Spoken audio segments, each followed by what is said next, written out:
Television CEO Premium Quality.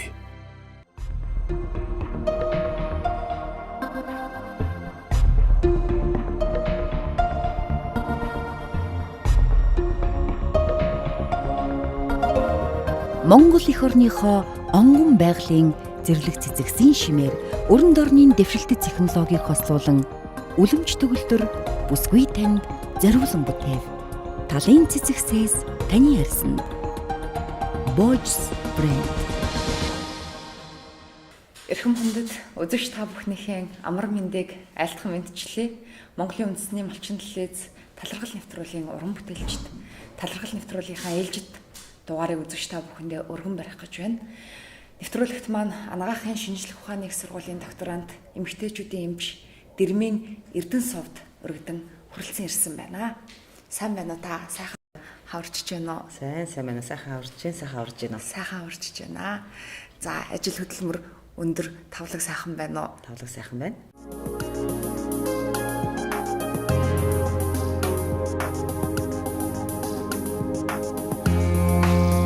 Эсгээ үнэг хаажлах эцэг дээдсийн зараалаар эвийлэн инхрилж бүэлэх эжээ тэнгэрийн заацаар хос бомбонд саамчрах сүн замыг дагаад хонх дойбор бойтгны майг мөр датуулахаар хорвоотой золож орчлон онож ирэхэд минь хоёр алган дэрэн сэтгэлэн дэвсэж тоссон хүмүүний дээд ачтан минь хүй цөвлсөн ижи минь амьдрал хайрын аз жаргалын хаалга дэлгэж ачт минь та хичнээн хүмүүнийг тоссон бол доо.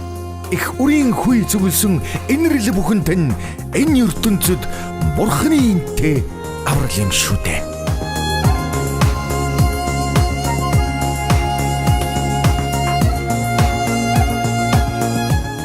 Манай нэвтрүүлгийн нэр талархал гэж нэртэй нэвтрүүлэг байгаа. Тэгээд нэвтрүүлгийн эхэнд оролцож байгаа оролцогч нар болгоноос талархал гэж үгний тухай ярилцаж хөөрөлдөж нэвтрүүлгээ эхлүүлдэг юм уламжлалтай. Тэгээд талархал гэж үгний тухай хоёлаа хөөрөлдөд нэвтрүүлгээ эхлүүлээ да.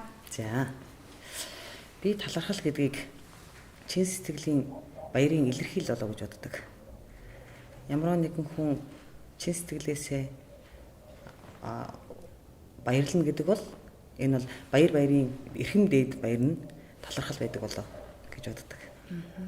Таны бага нас хүүхэд нас Төв аймагт тийм ээ өнгөрсөн бах хоёлаа бага насныхаа тухай бас яриагаа үргэлжлүүлээ. За тэгээ би Төв аймгийн Зумбат суманд төрсөн. Зумбат сумын 3 дугаар цэцэрлэгт хүмүүжиж 1-р 10 жилийг дүүргэсэн. Ахлах сургууль байхдаа Орос хэлний гүнзгийрэлсэн сургуульттай ангид 3 жил дүүргээд би анагаахын дэдийн их сургуульд эмчилгээний ангийн хуваар аваад сурч байсан.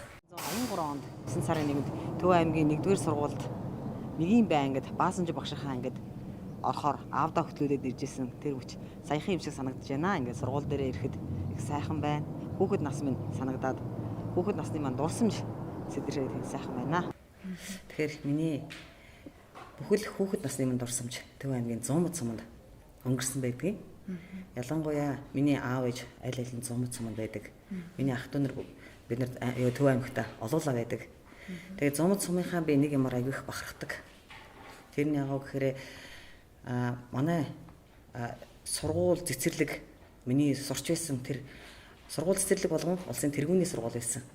Тэр утгаараа миний амьдралын гараа их сайхан багш нарын буйнаар би өнөөдөр ийм сайхан зэрэгтэй явж байгаа. Одоо жишээлх юм бол би 3 дугаар цэцэрлэгт сурч байхад манайх улсын тэргүүний цэцэрлэг байлаа. Бид нар жил болгон урлагийн наадамд ороод бид нар ангиараа төрүүлдэг байсан. Дараа нь 10 жилийн 1-р сургуульд сурч байхад манай анги аймаг болон сургуулийнхаа шилдэг шагнал болгоныг навдаг байсан. Тэгэхээр миний өссөн нутаг, миний сурсан сургууль болгон тийм сайхан, ээлтэй сайхан байсан. Тэгэхээр би Зумбатаараа бахархдаг. За би яг одоо Зумбат сумынхаа Зумбат голын их анчи хийдийн сайхан гол болсон байна. Багтаа би аавтайгаа гэр бүлээрээ энэ гол дээр тоглодог. Энэ голын маань бүс хажуу бараг 106 сар байхэд хүртэл насны хайлаагүй байдаг ийм их өргөн гол орсон байлаа. Тэгээ яг энэ голын энэ нэгээр би хүүхэд насаа усанд нь шумбаж тоглож өссөн ийм сайхан газраа өнөөдөр ирчээ. Хүүхэд насны минь дурсамжтай их сайхан байна. Ягаад тэгэхээр 100 мод Төв аймаг бол 27 сумтай том аймаг. Гэхдээ аймгийн төвийн 100 мод сургууль бол улсдаа тэргүүний байсан олон сайхан багш нартай ийм сургуулийг би төгссөндөө бас бахархаж авдаг. Сургуулаа төгсөө тэгээд анагаахын шинжлэх ухааны сургуульд элсэн орж байсан. Анагаахын шинжлэх ухааны сургуульд элсэн ороод за төгссөнийхон дараах нь Төв аймгийн эмнэлэгт дадлагччаар одоо биш тийм ээ. Шууд их хэмжээр тасгийн эрхлэгчээр ингэж томилогдож очиж байсан гэж дулсан. Тий. Би анагаахын дээдэд орсон маань бас их учиртай. Яг тэгэхээр миний аав Дэрэм гэж хүүхдийн эмч 37 жил ажилласан эмч хүн. Би эмчийн дунд охин. Тэгээд аамаа намайг цэцэрлэгт байхад минийхөө эмч олно гэж хэлдэг байсан. Одоо би аавынхаа гарыг бүтэн барьж чадахгүй нэг ингээд нэг хуруу барьдаг байсан гэхээр би их л бага байсан санагдаад байна. Тэгэхээр цэцэрлэг байна уу? Одоо магадгүй 4 настай ч байхыг үгүйсэхгүй. Тэгээ аав маань сургуульд ороход намайг минийхүү эмч болохын юм чинь Орос химийн хичээлийг сайн үзэх хэрэгтэй гэл.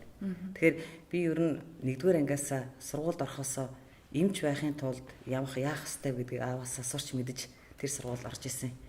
Тэгээд анагаахын дээдэд шалгалт өгөөд тухайн үед чинь 10 хувиар ирж исэн. Тэгээд 10 хувиарын эхний 2 дахь хувиарыг нь би авч исэн. Нэг талаасаа 10 жилд нөгөө бидний үед чинь нөгөө онц сурлагт 10 жил онц сурсан хүнд онц сурлагтан гэдэг медаль өгдөг байсан. Уул нь алтан медаль гэдэг өгдөг байсан. Тэгээ яг намайг 1993 онд 10 жилийг төгсөж хахад 5 онцыг эзэмшигч гэдэг тэмдэг өгч байсан. Тэгээд би нэгдүгээр 5 онцыг эзэмшигч тэмдэгтээ төгссөн хүний хувьд хоёрдугаар дандаа аа маань эмч болно гэж намайг 10 жилд маань хүмүүжүүлж тэр чиглэлээр намайг сургаж олимпиад оруулж байсан хувьд би нэг анагаахын дээдэг уул нь би 10 хүний нэгт нь орхисон гэж бодож ирсэн. Гэтэ өмнөх хүнээсээ нэг 0.5 оноогоор бага аваад би нэг 2-т орж ирсэн. Гэтэ тухайн үедээ бол 8 эмчилгээний хувиар ирээд би 2 дахь эмчилгээний хувиарыг нь аваад анагаахын дээдэд орж ялаа. Тэгээ анагаахын дээд бол миний нэг насаараа хүссэн хүлээсэн сургууль маань байсан. Тэгээ энэ сургуульд ороод их олон сайхан багш нартай, олон сайхан эмч найз нартайгаа мөр зэрэгчэд сураад тэгээ би анагаахын дээдэд байхдаа бас том хөгөө төрүүлж ирсэн. Тэгэхээр анагаахын дээд бол миний ажил амьдралын маань бүхий л гараа энэ сургуультай холбоотой гэж би боддог. Төв аймагт одоо шууд тасгийн эрхлэгчээр хэмчээр очиж байсан гэдгсэн тэр үед дөнгөж оюутан байгаад сургуулаа төгсөөд хэмчээр очино гэдэг бол асар их үүрэг хариуцлагатай айх айцтай байсан бах гэж бодож байна. Одоо хичнээн бас онц сурсан байсан ч гэсэн одоо нөгөө төрхийн хүндрэл гарна гэдэл ингээд асуудлууд их тулгамддаг байсан бах гэж бодож байна. Тэгэлгүй яах вэ? Би чинь юу яасан?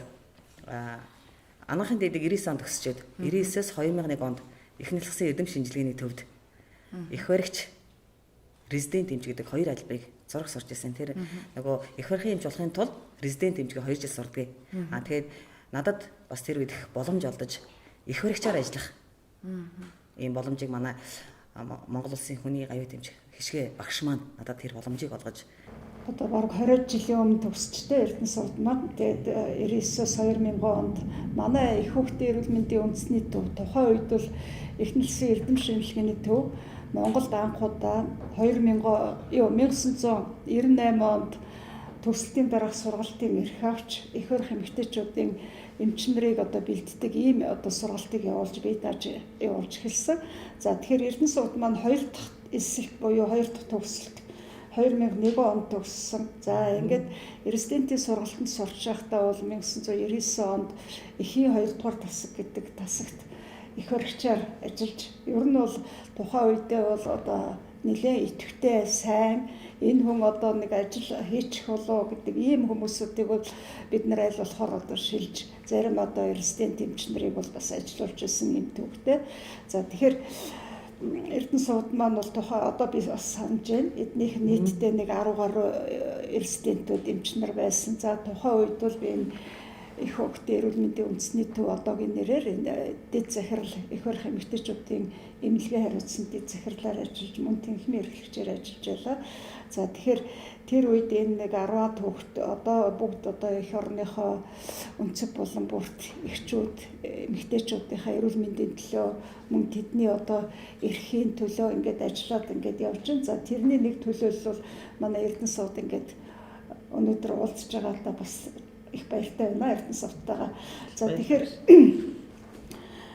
ер нь хүнийг ер нь за зарим нэг нь бол ер нь шавнар маань мартагдахгүй л дээ. Тэрний дотор бол бас нэг онцгой энэ ямар одоо эмч байлаа, ямар одоо резидент байлаа гэдэг ингээд бодоход бол Эрдэнэ сууд маань маш ням байна, хуур аливаа нэг юмыг уншихтаа бол бүр нэг цаад утгыг олж унших гэдэг үнэнч ийм шудраг ийм хөөхт байсныг бол яг санаж байна.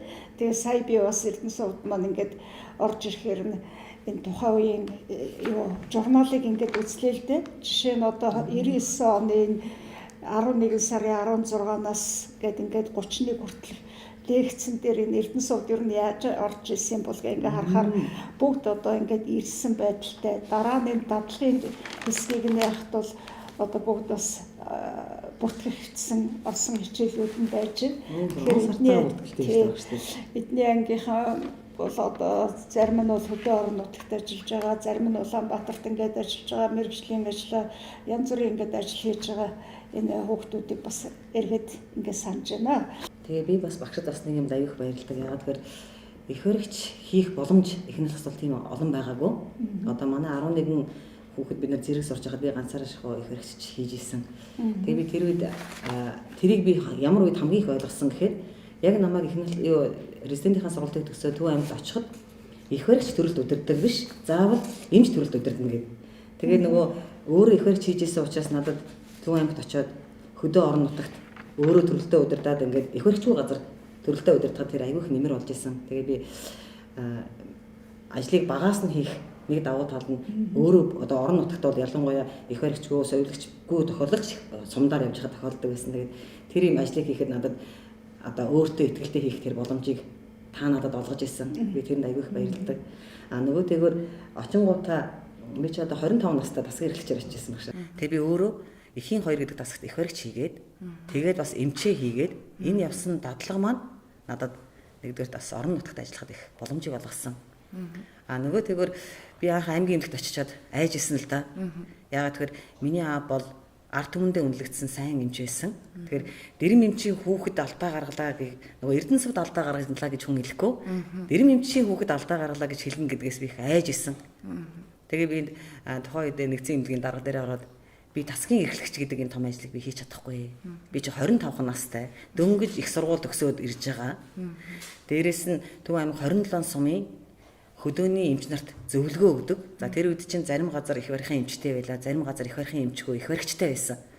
Тэгэхээр би нөгөө өөрөө үзээд мэдэх эмчийн туршлага бага байхад холоос сонсоод хүн зөвлөгөө өгнө гэдэг бол бүр их амар хариуцлага санагдаад.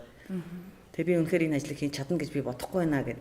Тэгэхээр тухайн аймгийн эрүүл мэндийн газрын дарга очрохт гэж одоо миний аавын үеийн сайхан эмч байсан. Тэгээд би чамайг захиралтай чинь уулзсан их нэлсэн эрдэм шинжилгээний төвийн хишгээтэй захиралтай. Хишгээ захирал чинь чамайг Төв аймгийн нэгдсэн эмнэлгийн төрх тасгийг төвгүй аваа явчих чадхаар хүн гэж хэлсэн шүү. Би тэгэл надад би нөгөө аавын нэр гэдэг амар хүнд ачаа байсан чинь багшийн итгэл гэдэг юм дээрээс нэмэгдээ. Тэгэл би стандараа үгүйч гэж хэлж чадаагүй.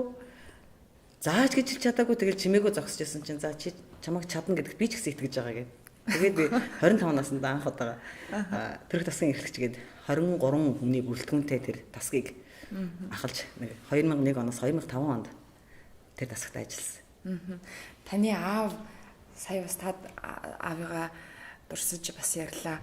Таны аав бас их мундаг, нутаг усандаа алдар цуутай ийм сайхан эмч байсан гэж дуулсан. Аавынхаа тухай хоёлаа жоохон ярьж хөрөлдгөө. За тэгээ манай аав ажлын гараагаа Баянлэр сумнаас эхэлсэн. Баянлэр суманд бас сум дундын эмнэлэг гэж байгуулагдаж байгаа маань сум дундын эмнэлгийн эрхлэгчээр мөн над шиг л яг тэр насанд тэр үед чинь анагаахын хүүхдээ ингээд өсдөг байсан. Тэгэхээр би 25 наснда тасгэрэгч болж байхдаа аав маань 22 наснда сум дундын эмнэлгийн эрхлэгчээр очиж исэн. За ингээд талархал нэвтрүүлгийн зочин хөтлөгчөөр одоо энд хүрэлцэн ирсэнтэй их баяртай байна. Тэгээ одоо энэ Баян дэлгэр сумын хойд зүгт орших шавхайрхан ингэрт одоо сууж байна. Эрдэ сувтайгаа. Энд ирсэн шалтгаан маань одоо юу илээ? За энэ Төв аймгийн Баян дэлгэр сум бол манай аавын амьдрал ажлын гараагаа эхэлсэн сум байгаа юм. Манай аав 67 онд ангаах ухааны их сургуулийг хүүхдийн эмчээр төгсөөд за одоо тэнд харагдаж байгаа нэг ногоон байшин байна да. Төв аймгийн сумын эмнэлэг байжгаад сүүлдээ өргөтгөөд сум дундын эмнэлэг болж маань 68 оноос 75 оны хүртэл Баян дэлгэр сумын сум дундын эмнэлгийн эрхлэгчээр ажиллаж байсан ийм сайхан газар. Тэгээ яг энэ эмнэлгийн хойдолд байгаа энэ шавх гэдэг энэ хайрхан дээр бид ирчээд байна. Энэ хайрхан бол ялангуяа энэ сумынханд их учир утгатай хайрхан гэсэн. Одоо эмэгтэй хүн их хөндлөж явдаг, дээдэлж явдаг. Холоос харах юм бол ийм эмэгтэй хүний хөхний хэлбэртэй ийм сайхан хайрхан. Тэгэхээр энэ хайрхан дээр одоо төрөх гэж байгаа төрсөн хүмүүс ялангуяа эмэгтэй ээжүүд их заслаа өргөдөг ийм учир утгатай хайрхан байгаамаа. За дэрэм эмчийн охин Эрдэнэ сууд миний охин одоо аавынхаа ажиллаж амьдарч хамт ажиллаж байсан хүмүүстэй нь уулзаж орон нутгаар нь орж олшиж тогтнож байсан газраар нь ирж ингэж сайхан яваад чинь одоо хамт ажиллаж байсны хувьд өнөөдөр 79 насны сүүдэр зоглож яваа азай буурлын маш их баярлж байна. За ингээд аав чинь бол одоо үнэн төвхтэй сайхан хүн байсан. 67 онд энэ суманд ирээ сум дундын эмнэлгийн ерөнхий их эмчээр ажиллаж 5 их эмчтэй манай сум чи 30 гаруй ажилчинтай ийм сайхан одоо 5 сумыг харьяалсан бүх хүмүүсийг хүлээн авдаг ийм газар байлаа.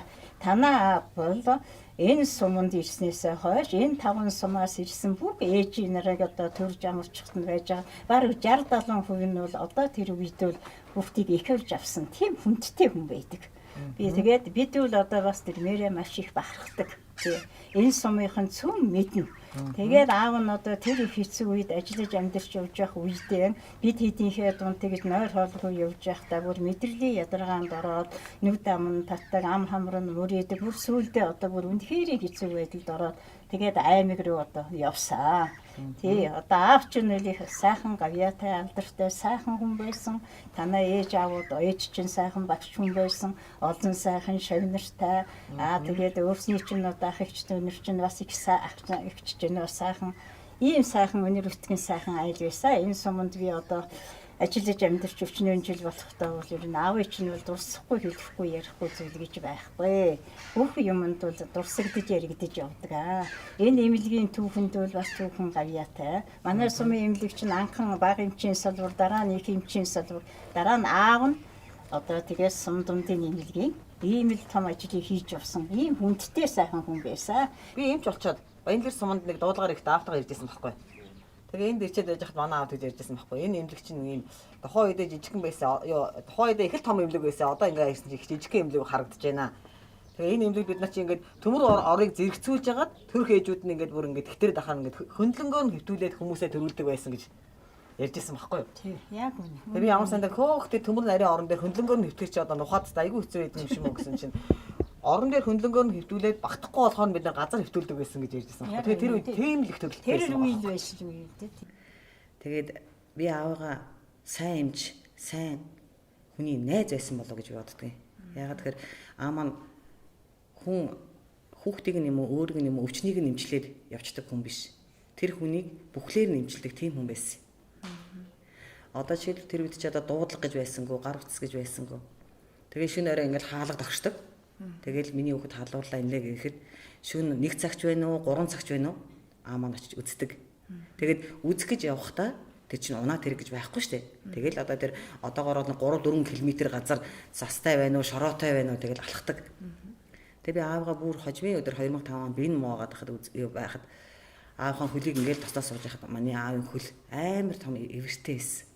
Гэхдээ та ийм амар эвэртэй ээжэж яаж тэгэж те динж инх тайван гэдэг тэр хороолоор алхдаг байсан юм бэ гэсэн чинь аав нь насаараа 37 жил алхсан юм чинь энэ эвэр чинь харин те бас нэг цусны гойжог харин ч гайгүй шүү гэж. За бид нар аав маань ажиллаж исэн Төв аймгийн хүүхдийн тасгийн үүдэнд ирээд байна. За цэмхэмч маань Сайн байна уу та? Сайн байна. Сайхан хаварж байна уу? Би хэлэхэд сайн уу та? За гайгүй гэмгүй байна. За. Би өнөөдөр нөгөө аавхан ажилласан тасаг дээр ирсэн чинь нэг сайхан нөгөө дандаа энэ өвдөр аавтайгаа цог орж ирсэн. Тэг үе мас надад. Тийм. Элэг дээр ирсэн чинь тань бас сайхан байна уу? Сайхан байдгүй яа. Энд чи одоо ер нь өвдөхөөрөө энэ хоёр гүйдэггүй шүү дээ. За хаяа эдгээр бол өрнө. Эдгээр ирнэ. За тэгээд нэг сайхан гэр орондоо одоо орж ирэх юм шиг байж байгаа. За бас илүү үг хэлнэ. Зарим нь магтан сайшаан. Зарим нь энэ чараа болоогоо гэх юм хэлнэ. Тэгин шүү дээ. Зөв. Би өнөөдөр энэ аавхан ажилласан тасаг руу орж танаас нэг хэдэн дурсамж асуух гээд тэгээ таныг үрсэ. Энэ өрөө чи урд нь юуны эмчтрийн өрөө байлсан юм чи? Тий. Одоо бид нар нөгөө үдээс хойш өвчтнөө өвччих юм.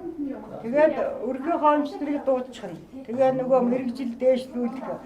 Бас онгорачийн хурлын үйлсэл. Ер нь тэгээд одоо бас ус төлөвлөгөө ажлуудыг ярьцахад хамт олноороо инженер таа энэ өрөө. Эрдэнэ сувда чиний аав дэрэм эмч вэ штэ. Бид хоёр чинь нэг андууд. За яагаад тэгэхээр нас бол одоо тоол бол нас ч хэцүү. Яривал одоо би ойрцоо. Ил тарган болохоос биш. За тэгээ хамт ажилласан. Их олон жил ажилласан. 67 онд би ирээд ерөөсөө хүүхдийн эмчнэр чи сум дундын эмчт ажилладаг байлаа. Тэгээд дэрэм эмч байна 68 онд төрч ирдгийг. Ирээд баян дэлгэр сумын ерөнхий эмч. Хүүхдийн эмч. Тэгээ сум дундын эмчт ажиллана гэдэг чинь зүгээр нэг сумыг хариуцахгүй шүү дээ. 5-аас 6 сум хариуцсан. Тэр сумын албыг одоо даргалж байгаа хүн шүү дээ. Тий. Би бол манай дарга өөр. Бас хүүхдийн эмч. Манай хань байсан. Би бол ерөөсөө хүүхдийнхээ эмчээр ажиллаж байсан. Тэгээ бид хоёр газрын дарга гасан дарга дуудаад дэрэм гэдэг эмчийг таних уу гэхээр би танихаар барах уу. Бид хоёр чи нэг андууд ирж гэн үхээр ирж гэн. За тэгээд дэрмийг хүлээж авна да гэд. Тэгээд баян дэлгэрээс ирж байгаа. Баян дэлгэрээс ирж байгаа шүү дээ. Тэр чинь 75 онд баян дэлгэрээс ирж байгаа. Би 71 онд энд ирсэн. Би 4 жил ажиллаад дэрэм юм чинь 10 жил ажилласан. Дуртай дарга байхгүй юу тэр чинь. Аль альнаа хийн. Ингээд бид хоёр чи уулзаад бөө юм болоод за больниц руу очихгүй би. Би даргад хэлсэн. Тэгээ би идэхгүй шавлаад за өөрийгөө томилчаад ирж байгаа юм уу? Яаж байгаа юм больниц аав гэд би идэхгүй тэр дэмий. Би хэсэгт бас ажиллаж байгаа шүү дээ. Хэсэгт ажиллаад ирсэн. Тэгээ больництай ажиллаж байгаа. Тэгээд хоёулаа ярьж өөрөлдөө би өөрхийн эмнэлэгт ажилланаа. Яг тэгэхээр нэгд өөрөх шалтгаан юу вэ? Дутуу байна. Хоёрт би нэг жоохон жаг хийдэг юм чинь. Гэж тэгээд тэр үед нь ярилцчаад болъё доо гэдэг нэг андууд чинь. Тэгээ баяр хүргээд дараа уулзсан хоёлаа. Тэгээ өглөө чинь нэмчнэр хаяанд орчхоод тэгээд их чинь энэ хойд больниц баригдсан. Тийм анхны мод тэр хүүхдийн больництай байгаа шүү дээ. Нэмчнэр хооронд хүлээж авч байгаа бас. Анги хамаа урд өдрөнд дуулсан юм чинь. Бас болоогоо тавтай чихэр ингээд тавьцсан хоёлаа. Жохон хөөчлаа. Тэгээд одоо бүгдээрээ ирэх болсоо өөрөө таны жилтэйгээ өдөө ажиллаа шүү дээ. Бид хоёрын томилолт тэр үед чи бид нар сайн дураар ирэхгүй шүү дээ. Томилолтоор дуудагдж ирнэ. Тий тэр шаардлага хангасвал тэгээд одоо хүрээд ирнэ. Тэгээд тийм байдлаар ирсэн. Тэгээ хоёулаа уулзаад. Тэгээ би одоо энэ хамт ажиллаж байсан андаа яхад үнэхээр сайхан байна. Юм чинь. Тэгээд ажиллаж байсан газар орж ирээд. Дээрээс нь аамаа дандаа гэр хорооллын эмч байсан. Тэгээд ингээд байсагээл дандаа битантай нэг юм аваад явдаг гэсэн би тухайд хүүхэд болохоор нэг сан анзаараагүй. Тэгсэн чинь харин аавтайгаа нэг дэнжин айлын хүүхдийг үзгээ явсан чинь шараа бороо тэрэ гэд тэр өөрийнхөө хариуцдаг хэсгийнхэн бүх нохоог нь мэддэг. Тэгээ нохоонд нь хоол ойч гэдэг хүн байсан. Тэгээ би ямарсандаа үгүй ямар хүний сэтгэл гэдэг ямар мондгийн аамаа эмч гэдэг ажлаасаа гадна тэр айлын бол үндсэндээ найз нь нөхөр юм шиг. Тэр үе удмаар нь эмчлээд тэгсэн хэрнээ нохоотой нь хүртэл найз байсан. Тийм олонтой хүн байсан миний аав. Таны хүүхэд бах таны аав чинь таныг миний ах эмч болно гэж хэлдэг байсан гэсэн. Тэгээд хүний аав ээж хүүхдээ ер нь нэг харсан байдаг юм шиг байгаа тийм ээ. За нэг тэр чиглэлийн хүн болно доо, нэг иймэрхүү хүн болно доо гэд нэг харсан байдаг юм шиг байгаа. Та өөрөө эмч болохыг бас хэрэг хүсэж исэн бэ? эцэг эхийн мэдрэмж гэдэг бол хийж алддаггүй юм байна гэж би одоо ингэж боддгийг. Яагаад тэгэхээр аав маань намайг эмч болно гэж яхахта одоо ч хэлбэл нэг ямар нэгэн болохоор хүний нэг нүүрний илэрл байдаг шүү дээ. Зовиртай байна уу, баяртай байна уу, шаналгаатай байна уу гэд. Тэгэл аав надаас ээж нь яаж юм? Их чинь яаж юм? Хамт байгаад байгаа хүрнэ. Надаас аяг тэгж асуудаг байсан. Тэгэл би ээжийн толгой өвдсөн юм шиг байна. Өнөөдөр хөмсгөн зангираа жоохон тэгсэн байна. Ингэсэн байна, тэгсэн байна гэд. Тэгэл нөгөө ээж чинь хэрэг толгой өвдсөн бол миний юу хийжээгүй гэв. Тэгэнгүүтээ таны дөрөх гэж байгаа юм шиг байна гэхэд тэгвэл чи адууны махтай шүд хийгээд өгчөөш ч гэдэг юм уу. Энэ бол яасан гэхээр миний аавын гэрийн хүмүүжлэрээ намайг хүнийг одоо тэгээ таних, хүнтэй харьцах тэр юм маань сургаж исэн юм билээ. Нөгөө эрүүл амьдрах, эмчлэх гэдэг юмны маань суур нь өөрөө тэ зөв хоолох гэдэг юмны суурийг аа маань бас тухайд нөгөө имээр биш хоолоор нэмчлэх юмыг надад гэрийн хүмүүжлэр аа маань их зааж өгч сургаж исэн. Хүнд хүнчлэрэл хөнгөрс эдгэрсэн хүмүүс ч ирээл ингээл аавтаа уулзаал явж байгаа. Тэр үеийг харчаал би хөөх ийм олон хүн хайрлагдсан эмч байх чи их гоё юм байна гэж би нөгөө аавынхаа мэрэгжлийг тэр үед би эмч болъё гэж өөрөө бодож исэн. Аав маань нөлөөсөн ч нөлөө байгаа. Ягаад гэвэл ингээл нэг эмч хүн ингээл тий аав эмч байна гэдэг гэрт ингээл харж яхад их гоё. Ялангуяа тэр нэг цам цалаадаа эндүүдх нь бүр гоё. Нэг өчлөөгүй эндүүдэл нэг өмсдөг. Тэгээд сургуульд ороход аа маань тэгж ийсэн. За минийхөө ингээд нэгдүгээр анги үүдс ирчин. Эмч болохын тулд минийхөө хичээлдээ ингэж сурах хэрэгтэй байдаг ингээл. Сүүлд нэг дөрөвдүгээр ангид орсон чинь за минийхөө чи орс хэл хим физикээр конкурс өгдөг. Тэгэхээр чи орслыг сайн үзэж байгаарай гэл. Тэгээд нөгөө эмчийн сайхныг өөрөө ааваасаа мэдэрчээсэн. Дээрээс нь нөгөө багаасаа чи эмч болно гэх ингэчхэр хүн нэг юм би эмч болох ёстой гэдэг төлөвшлийг авдаг юм болоо. Тэгээ би ер нь аавынхаа мэрэгжлийг эзэмшсэндээ би аяг их баярлж явдаг.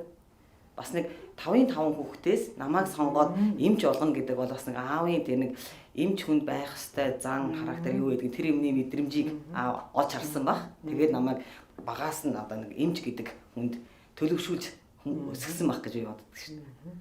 Хинти хангай соёоны өндөр сайхан нуруунууд хойд зүгийн жимиг болсон ан хөвчийн уулнууд миний шарга номны өргөн их говууд өмнө зүгийн манлай болсон элсэн манхан далайнууд. Энэ бол миний төрсөн нутаг Монголын сайхан орон. Энэ бол Монголын шинэ үеийн уран зохиолыг үндэслэгч агуу их даш дөржийн нацаг дөржийн миний нутагшлаг.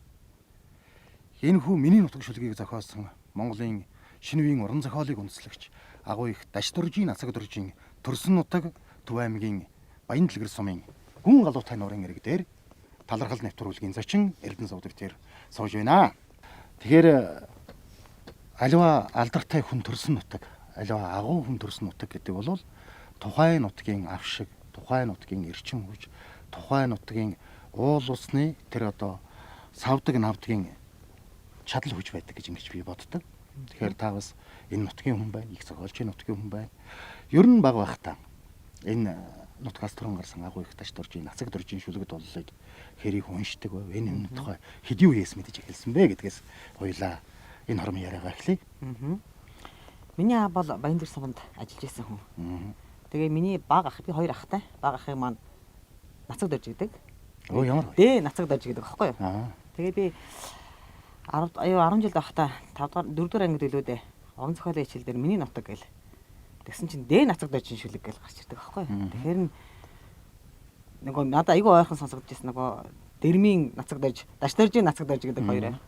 Тэгээ би тэр шүлгийг анх уншиж байхдаа одоо хинти хангаа саяны гэр ингээд Монгол улсыг тэр чигээр нь багтаасан энэ шүлэг гэд ингээд бодсон чинь тэр нь хаана байдаг юм бол энэ нь ямар учиртай юм бол гэд. Тэгээ би энэ шүлгийг анх тогтоож байхдаа энэ Монгол улсынхаа энэ сайхан газруудыг очиж үзэх юмсан. Ямар сайхан газар вэ гэж. Нөгөө талаасаа надад ямар бодол төрсөн гэхээр дээ нацаг дорж гэдэг нэр яагаад миний ингээ те ахтай адилхан ингээ нэртэй юм бол гэд. Тэгээ би ааваасаа очиад асууж ирсэн юм. Ингээ манай ахтай адилхан юм хүн бах нэртэй яруу найрагч байсан биз дээ гэсэн чинь аав маань би чамайг багт чинь дагуулж явдаг байсан тэр Баян дэлгэр сумын гүн галуутай гэдэг нуурын иргэдээ тэр хүн чинь төрсөн. Чиний ах тэр нутагт төрсөн учраас би тэр нутагт ахыг чинь өөрөө ихэрж авсан учраас би хүүд ахт чинь нацаг дорж гэдэг нэр өгсөн штэ гэж. Тэгээд миний сэтгэлд дээ нацаг дорж гэдэг нэр ч их ойрхон байдаг. Энэ миний нутаг гэдэг энэ шүлэгч гэсэн надад их ойрхон байгаад байдаг. Ягаад гэвэл хүний амьдралд нэг 3 том сонголт байдаг болоо гэж би боддгийг. Нэг нь бол яалтчгүй мэрэгжил. Тэ? Хоёр дахь сонголт бол хайны жил байх хэвээр. Тэгэхээр миний хамгийн гол сонголтыг миний аав ээж зөв надад хийгээд өгсөн нь өнөөдөр би ийм сайхан явж байгаа. Өдрийн маань сайхан тий бас боломжийг надад сайхан өгсөн гэж би боддгоо. Үе удам дамжсан ийм сайхан эмч гэр бүл байна. Тэгээд та өөрөө 3 хүүтэй тийм ээ. Таны 3 хүүхэд дундаас бас таны энэ мэрэгжлийг өвлөж авах хүү байна уу? Байна. Би нөгөө хүн эцэг болохоор эцэгхийг илүү ойлгодог гэдэг шиг. Би 3 хүүтэй. Манай том хүү одоо мэдээллийн технологийн инженерийн мэрэгжилтэй. Программистын чиглэлээр Хятадд магистр хамгаалж байгаа. За дунд хүү маань барилгын инженерийн 1-р курс академик сургуульд сурч байна. За бага хүү маань 1-р анги. За би 3 хүүгээ өсгөж байхдаа энэ 3 хүүхдээс маань ядаад нэг нь эмч болчихсаа гээд. Тэгээ 2 том хүүхдээр бол ягаад ч миний 2 том хүүхэд нэг эмч болох юм шиг надад нэг санагддаг байсан. Ингээд нэг эмч гэдэг ийм сайхан юм инээ тэрэгэл өвөөгөө мэддэг хүүхдүүд чинь уул насны нэг эмч сонирхох. Гэтэ миний 2 том хүүхдийн хувьд бол нэг эмчийн сонирхол их бага байсан. Ялангуяа тэр хоёр маань тоонд сайн. Тэр нэг сэтгхүү IQ-гийн юмдаа илүү байгаа байдал нь тэр хоёр маань эмч биш магадгүй инженер байсан юм шиг байна. А одоо манай баг хүү бол арай өөр мэдрэмжтэй. Таны толгой өгдөөд байна уу? Бариад өгөх үү? Хөлч ядарсан уу? Ус хийгээд өгөх үү гэж байгаа шиг. Тэгээ ингээд энэ тоглоом байхаараа ингээд дандаа ингээд тийм эмчтэй холбогдол тоглодог. Би зааж өгөөг байхад тэгснэ. Энэ ээжээ зүрх нь хаана ивлээ гэдэг одоо чагнаа шиг тоглоом барьчаад одоо зүрх асах жишээтэй. Тэгээ би хүүгээ эмч болох байх гэж би зүгээр дотроо боддог байсан. Тэгсэн чинь харин юу яагаад сургуульд ороод юм ярьжсэн чинь харин багштай би эмч болох гэж байгаа гэдэг. Тэгсэн чинь чи юуны эмч болох юм гэсэн чинь хүн л эмчилдэг байвал юуны ч хамаагүй эмч болох юм гэж хэлсэн. Тэгээ би тэр 9 сар 10 сард нөгөө сургуульд орчоод багштай тэгэж ярьсан бахаа би хүүгээ за эмч болох юм байна гэд. Тэгээд баг хүн маань байгаа характер нь бол яалтчгүй л нөгөө намайг цэцэрлэгт байхад маань нэг энэ нэг эмчил болно доо гэсэн мэдрэмжийг одоо би өөр дээрээ мэдэрч байгаа. Тэгэхээр тэр бол тэнд байдгийм байна. Ялангуяа эмч хүнд одоо нөгөө өөртөө адилхан характер гарах тусмаа өөртөө адилхан мэрэгжилтэй байх магадлал бас байдгийм байна уу гэж боддгийн. Тэгээ би баг хүүгээ эмч болох гэж боддог. Юу яасан би 2001 онд Төв аймагт ирэхдээ Төв аймгийн тасгийн эрхлэгч гэдэг айхтар том ажлыг хүлээж авах гээд. Төв аймгийн бүр аймгийн төв. Аймгийн төв. Тэгээд тэр ажлыг авах гээд төр засгийн эрхлэгчийн өрөөнд автагаа цуг анх орж ирсэн. Орж явахдаа нэг амар их айцтай. Одоо нэг яна нэг дэрэм эмчийн охин одоо тэгээд тим ингэж хий гэсэн тийм айцтай ороод яг тэр өрөөнд сууж хахад маань энэ чагнарыг надад одоо энэ нэг хайрцаг алга болчихтой энэ чагнарыг маань надад өгч ирсэн. Тэгээ одоо миний хүү одоо ингээд том аймгийн ингээд эмч болж байна. Тэгэхээр одоо ингээд аав хүүдээ энэ чагнарыг бэлгэлээ. Эмч хүний чагнар гэдэг бол одоо тий эмч хүний сэтгэлээс илүү ихийг олж хардаг. Ийм гол багжны байгаа ингээд. Тэгээд энэ чагнарыг ааваасаа авчаад би тэр үедээ за би ер нь нөгөө тий нөгөө удам дагцсан эмч гэдгээ би одоо энд байхаас л би одоо тий харуулах хэрэгтэй юм байна гэж бодож энэ чагнарыг би одоо эхний нэг 2 жил хэрэгэлсэн юм аа. Тэгээ сүүлдээ ингээд нэг хайр хүрээд тэгээ энэ чагнараа би хадгалаад авсан. А дараа нь энэ нэг улаан хайрцтай юм бол манай аав 1986 онд гэдэг баха. Юуны хүүхдийн хэмжээр ажиллаж явах үедээ их сайн ажилласан гээд тэгээд шагнуулаад Иркутскт 6 сарын курс явсан юм билээ. Тэгээ тэр курс явахдаа Оросоос энэ нэг чих хамар хоолойн ийм багжийг авчиж өөрөө тэрийг ингээ хэрглэж ийсэн гээд тэгээ яг одоо бол яг энийг хэрэглэхэ болцсон л гэтээ маань надад аав нь энийг одоо тий одоо тухайн үед бол айгүй том шагналаар явсан сургалтынхаа үеэр өөртөө зориулж авсан багж юм байгаа. Тэгээ энэ багжаа аав нь ингээ чамд үлдээж байгаамаа.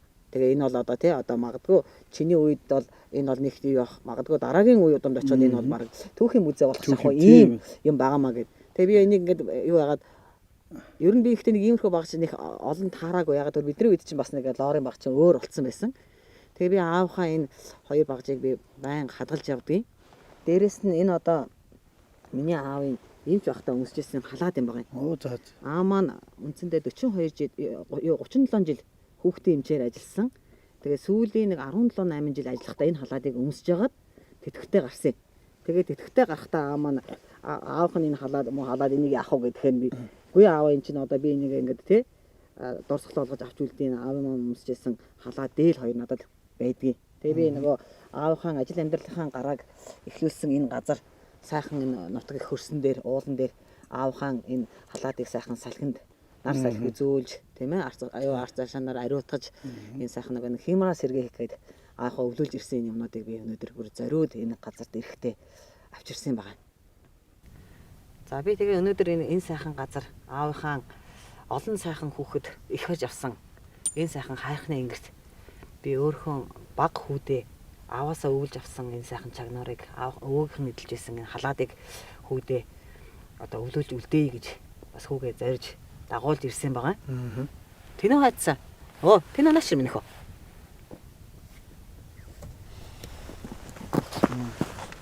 Аач минь надад за итгэн зогсоор минь хөө. За миний хөө. Энэ миний хүүгийн өвөөгийнх нь өгсөн чагнар халаад юм байна. За энийг ээж нь хүүдээ өвлүүлж өгнө. Миний хөө энэ чагнараар олон сайхан хүмүүсийг эрүүл олгох ийм сайн эмч болоорой минийх. За. Хамгийн нийтэнд бид саяхан нэг хөдөө явахгүй юу? Тэгээ би аавынхаа нутагт жил болгон миний аав 2005 онд насарсан. Тэгээ би тэр оноос хойш би аавынхаа нутаг дээр очиж жил болгон аавынхаа зургийг тавиад, зул өргөөд, уул усанд нь дээжээ өргөөд аавынхаа өмсөж эдэлж байсан зүйлийг би салхинд тавьдаг байхгүй юу? Тэгээ энэ жил хөдөө явчаад яг сайхан ингээ ширээн дээр юм тавьчаад бид цайлаа сууж исэн чинь нөгөө ширээн дээрх бүх юм умчиж нөгөө салхинд. Тэгэхээр н очиод авсан чинь нөгөө миний хүүдээ өгсөн халаа чагнаар байдгүй. Тэгэхээр нэг гайхаад хүс энэ халаа чагнаар хайцсан бэ яасан бэ гэсэн чинь манай хүүд би өөрөө халаа чагнарыг машинда тавьцсан гэ. Тэгээ миний хүү бусдын аваа тавьчихгүй байсан гэсэн чинь бусд нь өвөөгийнхөө гэж. Заримдаа нэг ингээд нандин дурсамжийг дотроо хадгалаад байх ч нэг хайшаа чим хүнд ярих гэхээр тэр болгоо ярих гэх нэг тийм боломж олддгоо тэр тийм үед байдаг шүү дээ. Аав ээжийнхээ тухай ч юм уу те. Аав ээжийнхээ хамгийн сүлд хэлж ирсэн үгийг бодох ч юм уу нэг ийм сэтгэл сенсоруулсан сэтгэлгээ хэлцүүлсэн ийм юмнууд төр байдаг л. Ер нь одоо танаа хамгийн сүлд охиндоо хэлж хандаж хэлсэн үг нь ямар үг байдаг? Маань 2005 оны 8 сард гинт ходоодны хорт тодорой өгдөөд 2 сарын хугацаанд зөндөө олон тэмцсэн гэхдээ би аавгаа аварч чадаагүй. Эцсийн шатанд нь би Төв аймгийн нэгдсэн эмнэлэг дээр аавыгаа хэвтүүлж ирсэн. Тэгээ би тэр үедээ би юу гэж бодож ирсэн гэхээр би эмч болсон юм би аавгаа аварч чадсангүй дээ гэдэг би нэг юмд нэг юм сэтгэл гогдоод нэг яаж чадахгүй нэг тийм хэцүү үе байгаад. Тэгээ нөгөө 10 сарын 8-нд маань яг өнгөрөхийнхөө урд өдөр ингээд нэг юм сонин ингээд гинт гэл өндөөж босч ирэл. Тэгэхээр би одоо яаж байгаа юм бол гэсэн чинь аав нь охиндоо айгүй их баярлдаг шүү гэл. Хахад өөр юм хэлээгүй. Гэхдээ нэг ингээд нэг сонио одоо тэр хүнийг яг ухаан алдахын нэг өмнөхөл үе байсан да тэр үе. Тэгээд маань нэг тэгж хэлээ. Гэхдээ би тэр үед арайч аавгаа өнгөрчин гэж бодоагүй. Тэгэл ерөнхийдөө юм болоод маань өнгөрөөл. Тэгээ одоо би ингээд аавгаа алдсандаа айгүй харамсдаг. Гэхдээ маань намайг харамсахыг мэдээд тэр үед яг тэгж хэлсэн байх гэж бодож өөрийгөө тайвшруулах гэж хичээдэг юм. Тэгэхээр хүний эцэг гэдэг бол тийм л эрхэм хүн байдаг юм байна. Ягаад гэвэл үлдсэн хойно энэ хүүхэд маань те намайг аварч чадсангүй гэдээ бас нэг харамсах вэ гэж бодсондоо юм уу мэдэрсэндээ маань бас яг тэр юм болохоор л тэгж байгаа л даа гэж. Эмч хүн гэдэг чинь бол одоо хүнийг мэддэг хүн шүү дээ. За энэ хүн бол одоо ерөн туушгүй боллоо. Бурхан болох гээд болох гэж байна. Ер нь арга чарга дуслаа гэдгийг мэддэг. Тэр утгаараа хүн өөрийгөө ч мэддэг. Тэр утгаараа л одоо эмч хүн учраас өөрийгөө мэдчихсэн баг. Бас илүү олон үг хэлвэл орчлон дээр үлдэж байгаа охиндоо бас сэтгэлд нь одоо тийм байнга өөрийгөө өөртөө харуулж явах юм үлдээч байх гэж бодсон ч биш болох юм л да. Эцэг хүний ухаан гэдэг бол талаа мэд. Гүн тэнгэр мэт уудам ийм л одоо гайхамшигтай идэлтэй. Таны хануужм ухааны күнөлөч алдар нэрийг тань хүмүүс дурсалж явах үедэн амгална тавна цараа тэнүднэ тодорно айдо наммунду тан чихнэ сонсогдно босоод ирэх биштэй минь та бодлогогүй мохугэ тимэлэгч биштэй та босоод ирэх биштэй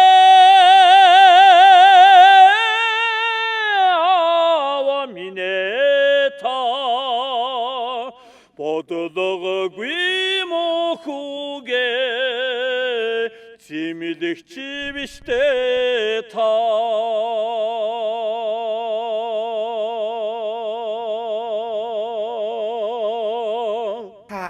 авигаа ярихдаа хэлж байна л да, олон сайхан хүмүүсээс дандаа үргэлж баяр талархлыг хүлээж байдаг миний аав гэд.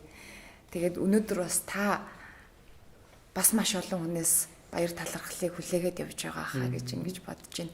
1000 гаруй хүүхдийг их өрж авсан хүн ээж гэж одоо бид бүхэн ярьдаг штэ тийм ээ. Хүн ээж.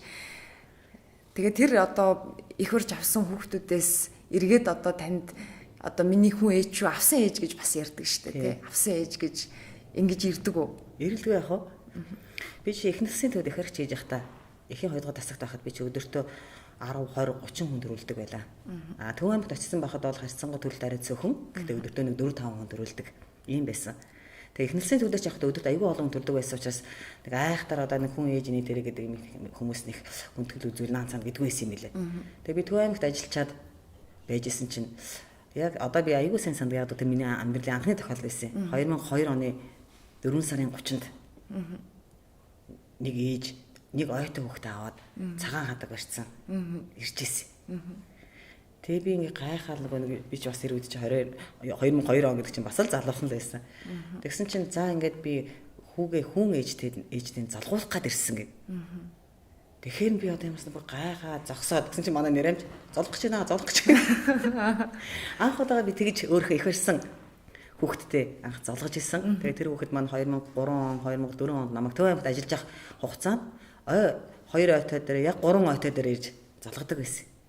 Тэгээ би ингээд саяхан тэр хүүхдээсээ би урилга хүлээж аваад төв аймгийнхаа ээж хайрхан дээр тэр хүүхэд маань ирсэн. За одоо 2002 онд би 2 дахь хүүгээ төрүүлсэн эдийн засгийн эмчдэрээ. Эдийн засгийн эмч маань Төв аймгийн нэгдсэн эмнэлгийн төрх тасгийн эрхлэгч их баригч их эмч байлаа. Тэгээд тэр чи 2 дахь хүү маань их өвдөж төрж исэн. Тэгээд урд өдөр нь эмч маань үзлэг хийчаа. Тэгээд за одоо төрөх төгцсөн.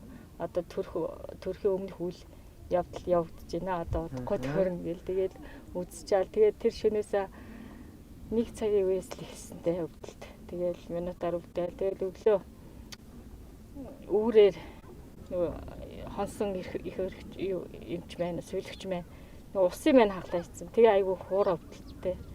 Яг тэр өглөө чинь нөгөө юу солигдчихсэн, ээж солигдчихсэн үед амар өвдөлттэй. Тэгээд ганцаараа тэр өрөөндтэй ингэж итэл тэгэл сувдаа эмч гэж орж ирэл. Заастаа сувдаа эмч маань хурдан ирээсээ яаж нэг 2 ясаалаа даа гэл. Тэгээ эдэн сувдаа эмч маань айгүй сайхан дайчин тийм айгүй мундаг эмч. Тэгээ бит хоёрыг айгүй сайхан төрүүлсэн намайг. Тэгээ одоо манай хүү маань 18 нас хүрчлээ. Одоо 4 сарын 30-нд 2002 оны 4 сарын 30 одоо өнөөдөр. Оо тийм биш үү. Нэр өнөөдөр чинь нөгөө 90 цай төрж байгаа өдөр юм биш үү? За. Тийм учиртай өнөөдөр энэ сайхан ээж хайрхныхаа ингэж уулзъя гэсэн байна шүү дээ. Миний хүү одоо миний 2 дахь хүү болоод монголчууд чинь яг авсан ээжийнхээ юм зан аашиг их дуурайд гэж ярьдаг. Тэгээ миний хүү айгүйх яг таны зан аашиг айгүйх яг дуураасаа айгүй дайч. За ямар за миний хүү чи айгүй мундаг одоо 12 дугаар анги төгсөж байгаа. Тэгээ одоо эмч мэрэгчлээ болно гэж. За одоо бүр эмчээр явна, эмчтэй сурна, эмчийн мэрэгчлээ сурна гэд шийдсэн. За. Одоо хэдвэр анги нэ манай хатчаад 12 дугаар анги. За. Би тэгээ харин сураг сонсч байсан чинь хүн маань урлаг спорт их авьяасдаг хүүхэд болсон гэж сонссон. Сюрпризтэй их өрмөс гэр бүлээс одоо санагдаад байдаг. Одоо би айгүй тоо санагдаж байна. Одоо 2003 оны 4 сарын 30 штэ. Одоо яг энэ өдрөөс 17 жилийн өмнө чи нэг ингээд нөгөө хүүхдэд тэрвэрсэн. Тэгээд миний хүү ингээд 1 нас хүрлээ гэж орж ирд. Би тэр үед л нэг юм эмэгтэйчүүдийн эмчийн сайхныг нэг тэр үед нэг яах юм нэг тийм мэдэрсэн, огшсон тийм их гоё мэдрэмж байсан. 2003 оны яг 4 сарын 30. Тий. Би тэгээ нөгөө хүн тэгэж орж ирнэ гэж юусоо бодоогүй. Тэгээд орж ирэл эмчтэйгээ золгуулж л та. Харин өдрөөр нь миний их орсон ээжүүд дотроос баг хамгийн анхных нь тэгээ тохиод байсан баха. Тэгээл нөгөө аав нь хэлжсэн шүү дээ нөгөө би хүүдээ инх амгалан гэж нэр өгсөн гэдэг. Нөгөө амгалан гэдэг нь ямар учиртай гэдэг нэг бас нэг тайлбарлаж ирсэн тий тэр үед шүү. Тийм 50 амгалан хүү тийм төвшин амгалан хүү болоосой л гэж.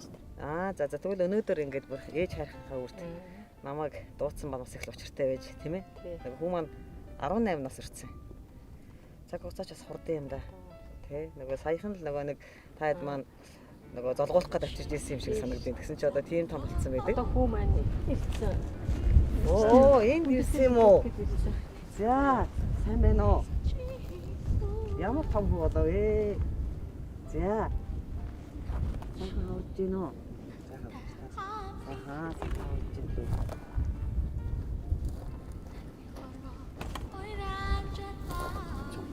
Гойныг авч. За, хүү маань өнөөдөр 18 нас хүрч байгаа юм уу? За, төрсөн өдрийн баяр хүргэе. Одоо нөгөө сонгуулдаг 90 цент хүрч байгаа сайхан нас хүрч байгаа юм байна. Тэгээ хүүдээ төрсөн өдрийн өдөрт нь баярын төргээд нэг Монгол уламжлаад агаад халзан цагаан нэр Нилаяа. Та ээжтэй яриад сууж байна. Урлаг спортоор амжилттай сайн явж байгаа гэж. Тэгээд чамаа бахархаа суужила. Тэгээд ирсэн байгаа гэж юусоо мэдсэнгүү. Гинт харсан чинь одоо ийм том болцсон гэж юусоо бодсонгүй тий. Баримттай хөвтлээж золгож исэн чинь ийм том болцсон байна шүү дээ. За, чамаар сайн сайхан юу вэ? 12 төгсөж байгаа гэсэн үү? За, ямар мэрэгчлээ болох гэж байна? Эмч гэдэг юм шүү дээ. Оо, эмч мэрэгжил эзэмшээ. За, ямар гоё. Яагаад тэр мэрэгжлийг сонгоно юм бэ? Дуртай мэдгүй цаанаасаа л ингээд эмч болмоор санагдтаа. Тийм тэгээ эмч болно гэж бодсон. За. Шалгалтандаа бэлтэж байна уу? Бэлтэж. Юуны эмч болох гэж байна? Шүдний эмчлэг. За. Эмч сайхан мэрэгчлээ. Ялангуяа эр хүнд бол бүр гоё мэрэгжил. Магадгүй шүдний эмч, эрүүн нүрийн мясаслын эмч ч юм уу те. Тийм эмч болоод эрэгтэй хүнд бас бахархмаар, омгшмаар мэрэгжилтэй. За би ингээ хоёр ээжтэй зориулаад нэг шүлэг машин сонирхолъё гэж бодож байна. За баярлалаа.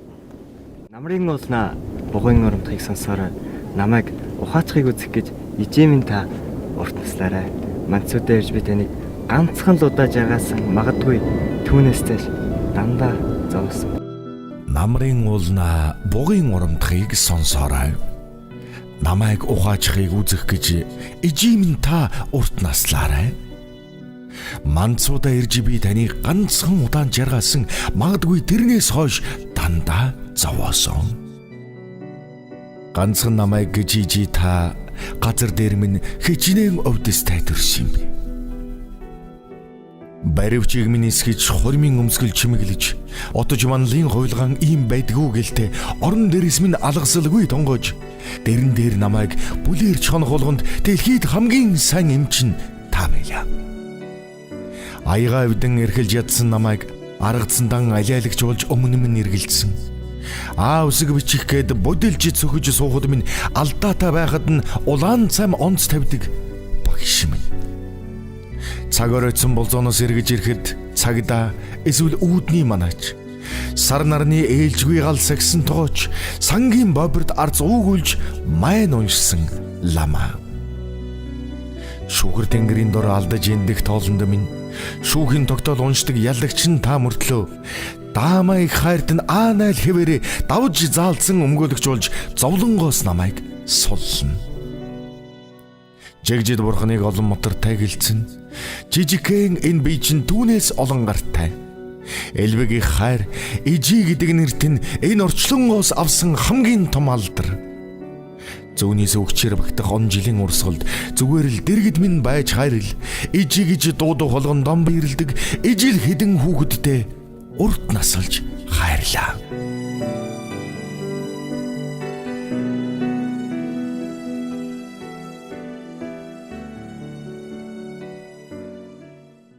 Яг тэ хүний итгэл үнэмшил байдаг Итгэл үнэмшил байдаг юм болов. Тэрнээс чи одоо жишээлбэл миний харцыг хүнд урайгаад байна ч гэж юу ах вэ? Тийм ээ? Одоо тэр миний зан чанар характерыг хүнд урайгаад байна ч хүнд хамж байгаагийн нэг хэлбэр бас тийм байх талтай. Тийм. Тэгэл хүмүүс нөгөө би заримдаа өөрийнхөө мдээгүй зан чанарыг одоо их барьсан хүмүүсийн маань эцэг хэлээд идэг шүү дээ. Тэгсэн чи яасан гэсэн чинь манай хүүхэд уг нь бол тийм айхта том нүдтэй биш л да. Гэхдээ амар тантай адилхан харцтай гэдэг. Тэгээ яасан гэсэн чинь ингээл нэг жоох эвгүй юм болгоно харцсан ингээд айгүй хурдан шилждэг. Тэгэл ингээл айгүй ингээл галалцдаг гэд. Тэгээ би одоо тийм нүдний харцтай байх та гэж одоо тэр өнөөс анх бодож л байсан. Тэгэхээр бас нэг талаараа их барихын эмч чинь их хүүхэд гэдэг хоёр хүний эрүүл мэндийг хамгаалж байгаа.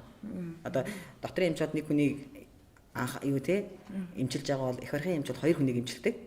Тэгээд дээрэс нь одоо бас те хүн ээжтэй холбоотой ямар нэгэн тийм байдаг бол бас зам төлөвийн хувьд ч гэсэн бас их л зөв хүн байх хэрэгтэй юм шиг байна. Урлаг соёлын спортынхонтой одоо яг ингээд ярилцаад нэвтрүүлэг хийгээ сууж байхад л ярьдаг юм л да. Ард түмний төмөн олны хайрыг хүлээсэн учраас одоо энэ их хайрыг дааж явахгүй болохгүй гэл ингээд ярьдгийн. Тэрнтэй адилхан санагдаж байна. Одоо яг өөр дээрээ те өөрийг хариуцлагатай их зөв хүн байхгүй бол хүүхд одоо их барьж авсан хүүхдэд дуурайдаг гэж яриад байна гэдэг. За. Нэг зүгээр нэг их барьчдгаа бас тэр хүүхдийн зам төлөв хойштын юмд нас нөлөөлдөг ийм бид одоо итгэл үнэмшил байна хүний. Тийм. Бас нэг талаараа хүндэтгэж байгаагийн хүн ээжигээ хүндэтгэж байгаа юм бас нэг илрэл юм уу да тийм ээ. Харин тийм.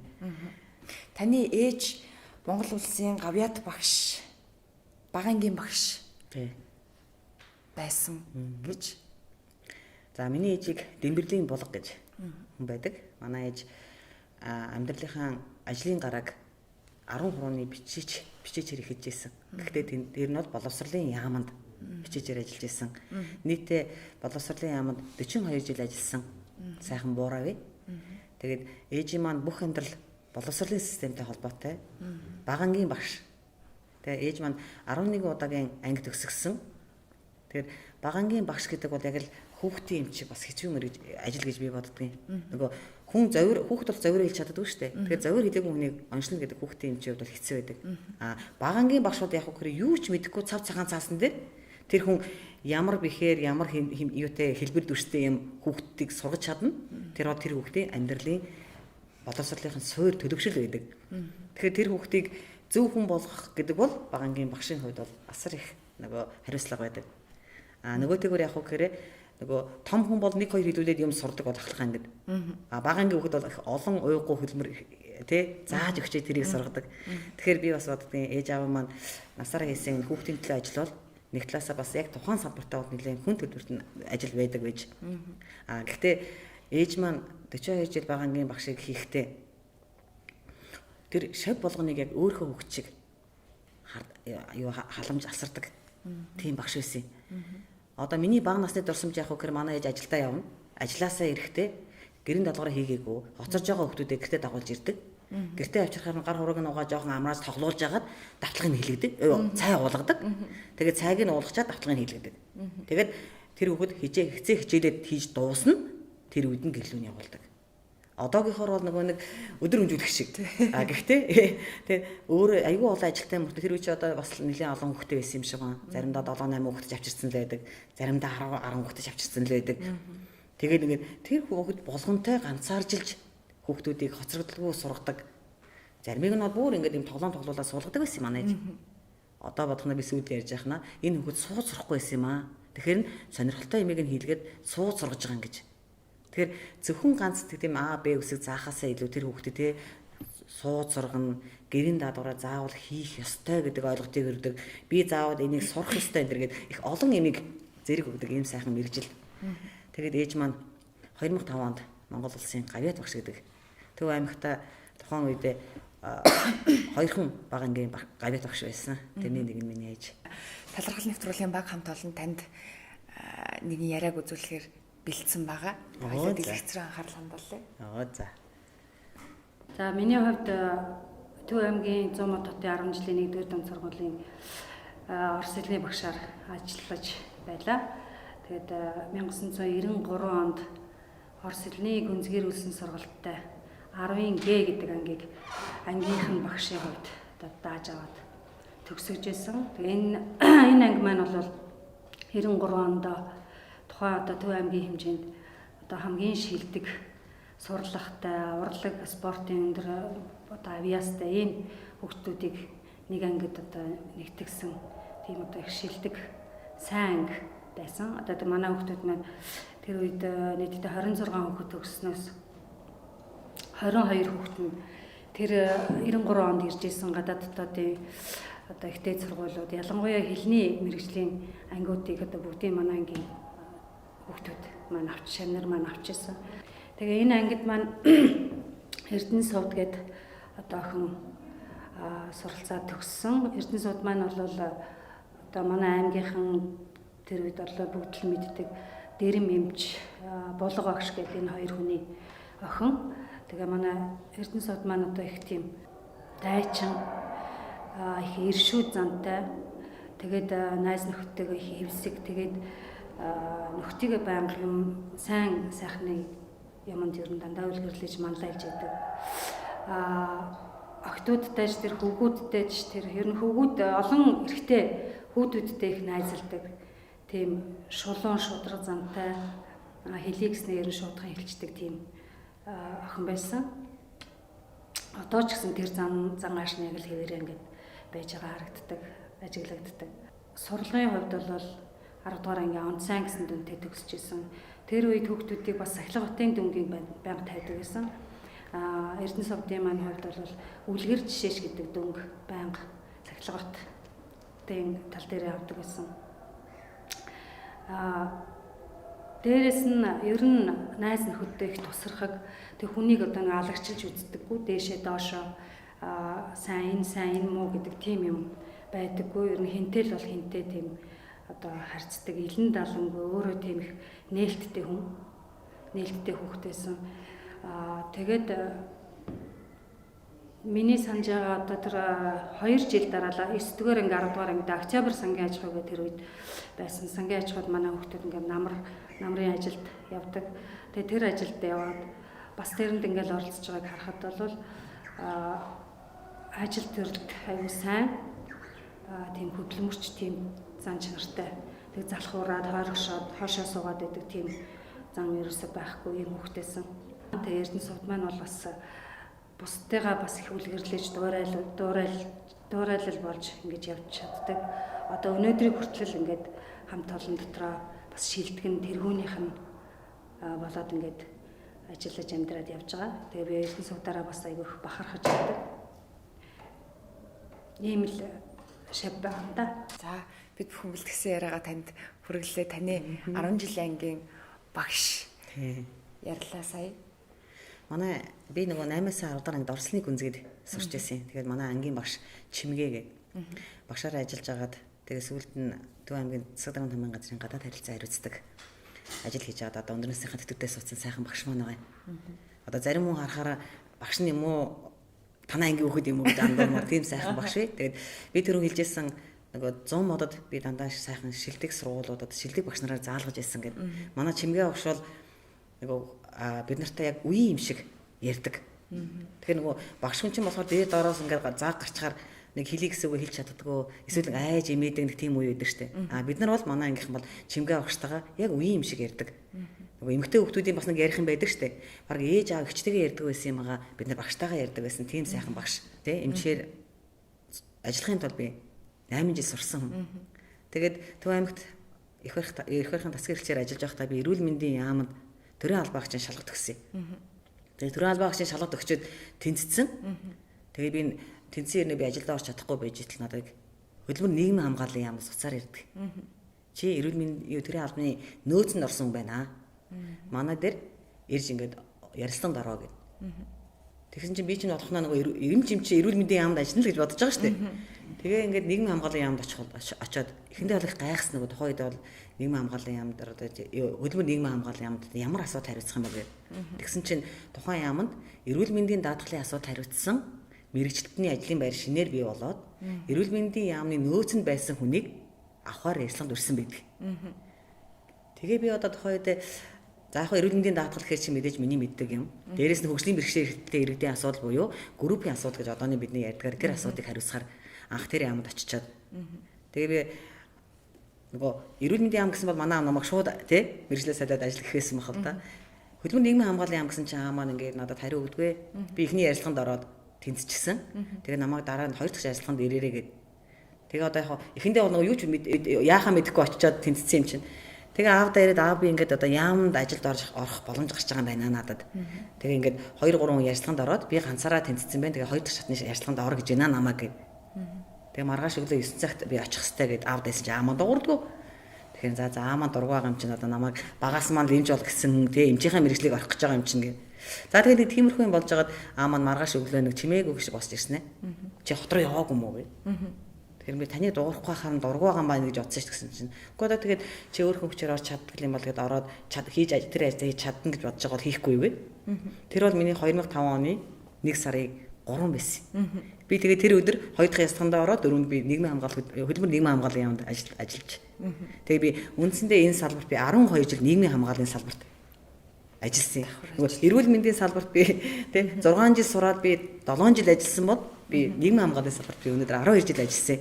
Нэг талаасаа тэр бол илүү сайн эмч байх үүдхийг маань нээсэн болоо гэж би боддгийн. Яг тэр эмч хүмүүс чинь амар завгүй ажилладаг. Тэгээд би хэрвээ магадгүй эмчээ хийхгүй байж байгаа шууд тэр яам ч юм уу тийм ажил гарсан бол эмч хүмүүсийн тий ямар хэцүү ажлыг мэдэхгүйгээр би тэнд бодлого боловсруулна гэж бол байхгүй. Нөгөө тэгвэр одоо юмны үе шат гэж байдаг бол одоо би ингээд Төв аймгийн нэгдсэн эмнэлгээс би ч одоо үндсэндээ их баригчаас нэг гэж үгүй ажилласан гэж байхгүй. Их баригчийг хийгээд их барих эмгтээчүүдийн эмчийг хийгээд сүүлд нь ингээд яамд бодлого боловсруулалтанд төвшөнд нь мэрэгчлэтнээс ахуулаад газрын дарга хүртэл ажиллаад тэгээ хүүхдийн төлөө үндэсний газрын дэд дарга хүртэл гэдэг албан тушаалыг ч гэсэн хашиж явж байлаа. Тэгэхээр энэ явах төвшин болгондоо би яг үгээр юмыг хийхийн тулд нөгөө ямар байдгийг мэдэж явах бол амьдрал нийцтэй юм хийхийн л нэг суурь байсан гэж боддгийн. Туршлага хоримтлуулна. Нөгөөтэйгөр одоо суман дээр одоо чи ямар эм тариа хүрэлцээгүй байдал ямар хэцүү байдгийг унаа тэрэггүй байх ямар хэцүү байдгийг одоо би чинь тий бас тодорхой юм өөрийн биеэр мэдэрсэн юм чи тий. Тэр утгаараа нэг амьдралд ойрхон бодлого боловсруулахын тулд гэж зорж явлаа да.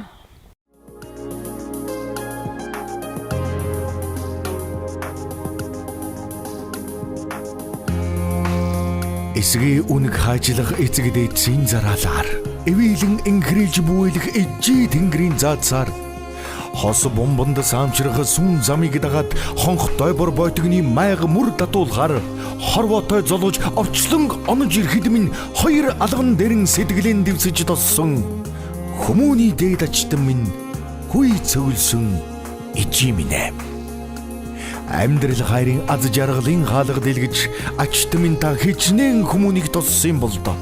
Их үрийн хүй зүгэлсэн энэрл бүхэн тань энэ ертөнцид бурхны интэй аврал юм шүү дээ.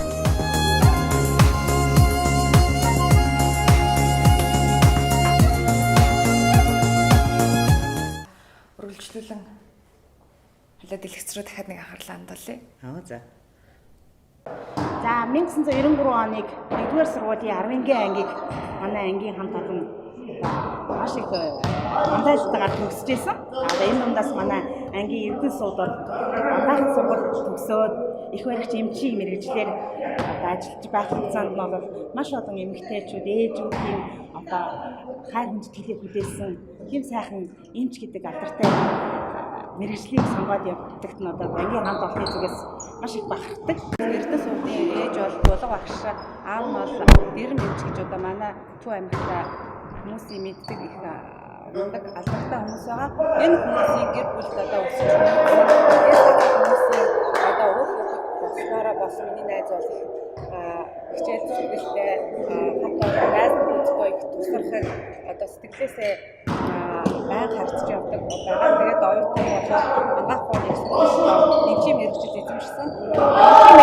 Эзэмшсэн бол одоо харамгүй бүх сурсан мэдснээ найз нөхдөдөө хамт олондоо ангийнхандаа бүх одоо сурсан мэдснээ харамгүй биднээс хэлж өгч заадаг.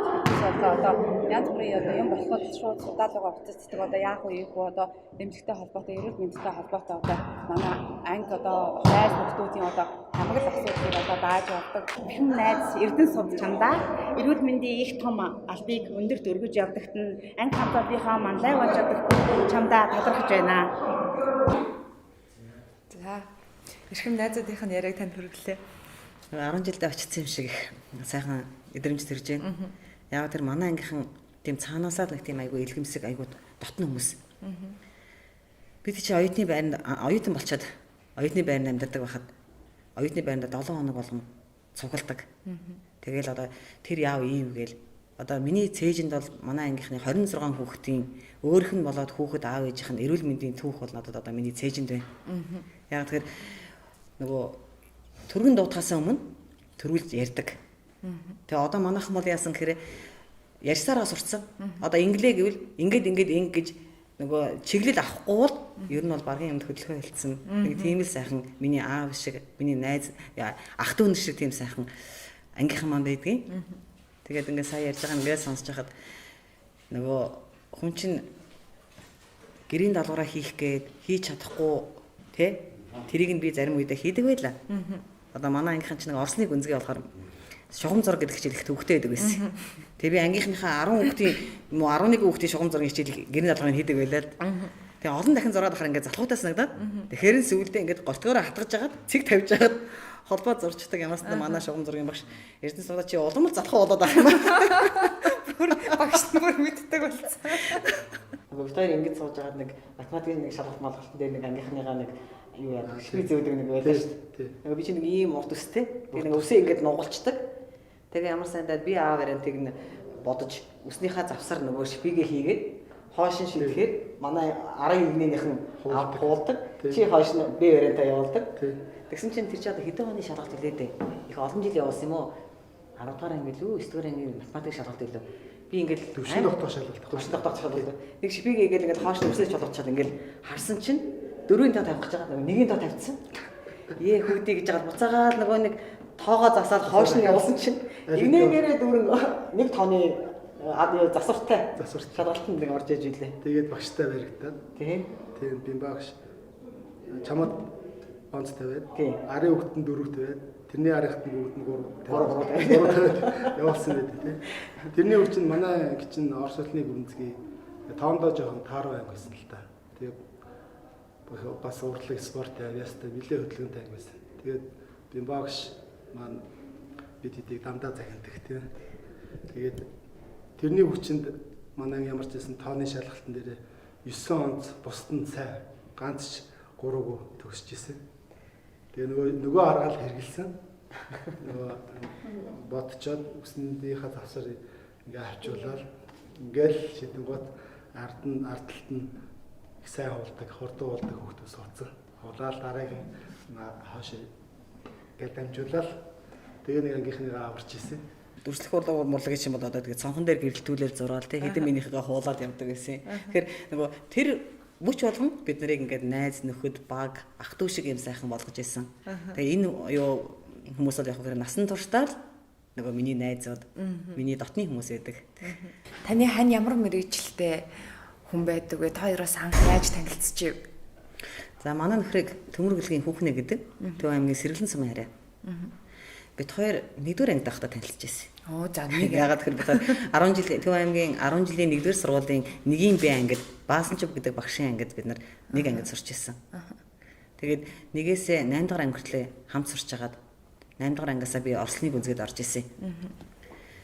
Тэгээд 1-р ангиасаа хойш нэг ангид сууж хагаад 6 дахь ангиасаа эхэлж үерхэд анагаахын дээдийн оюутан байхдаа гэрүүл болоод гэрүүл болсон. Манай нөхөр автын инженер мэргэжилтэй одоо 5 бот компанид ажиллаж байна. Тэгэхээр одоо манай зарим найз нар ярьдаг гэсэн нөгөө 1-р ангиасаа эхэлж нэг ангид байгаад тахтай яах вэ? Чи ер нь баг нөгөө ярьслаасаа ярилцаа цэцэрлэгээсээ зэгсрээ сургуульдаа суудсан юм байна гэдэг. Тэгээд би нөгөө яалтчгүй бид хоёрын амьдрал 1-р ангиасаа л хамт байсан болохоор одоо тэгээд тэр багын л одоо нэг дурсамж миний бүх амьдралын одоо дурсамж бид хоёртай оюутан тань холбоотой байдаг. За манай нөхрийн ээж аав нь Сэргэлэн сумынх Манай хадам аавыг шарвын төмөр гөлөг гэдэг. За юу сантехникч мэрэгчлээ. За Төв аймагт насаараа ажиллаж амьдарсан. Сэргэлэн сумын харьяатай хүн. Манай өвөө Сэргэлэн сумын Шарав гэж одоо баригдын дараа насаар хийсэн юм хүн байдаг. Тэгээ бид нар саяхан нөгөө юун дээр ээж харихын дээр бас нэвтрүүлгийг явцад очсон. Тэр ээж харихны тэр байрлаж байгаа авдар уул гэдэг манай хатан маавын 3-4 үед дамжиж амьдарч ирсэн тийм сайхан газар юм байгаа юм. Би бол богдхан уулаа шүтдэг. Богдхан уулан дээр тоглож өссөн хүүхэд.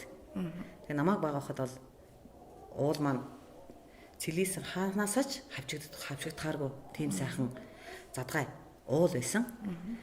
Тэгээ одоо ингээд жил ирсэн засмал замаар хязгаарлаад дээрээс нь олон цуслангийн байшингууд бариад ирэхээр энэ уулын маань эко тогтолцоо алдагдаж байгаа.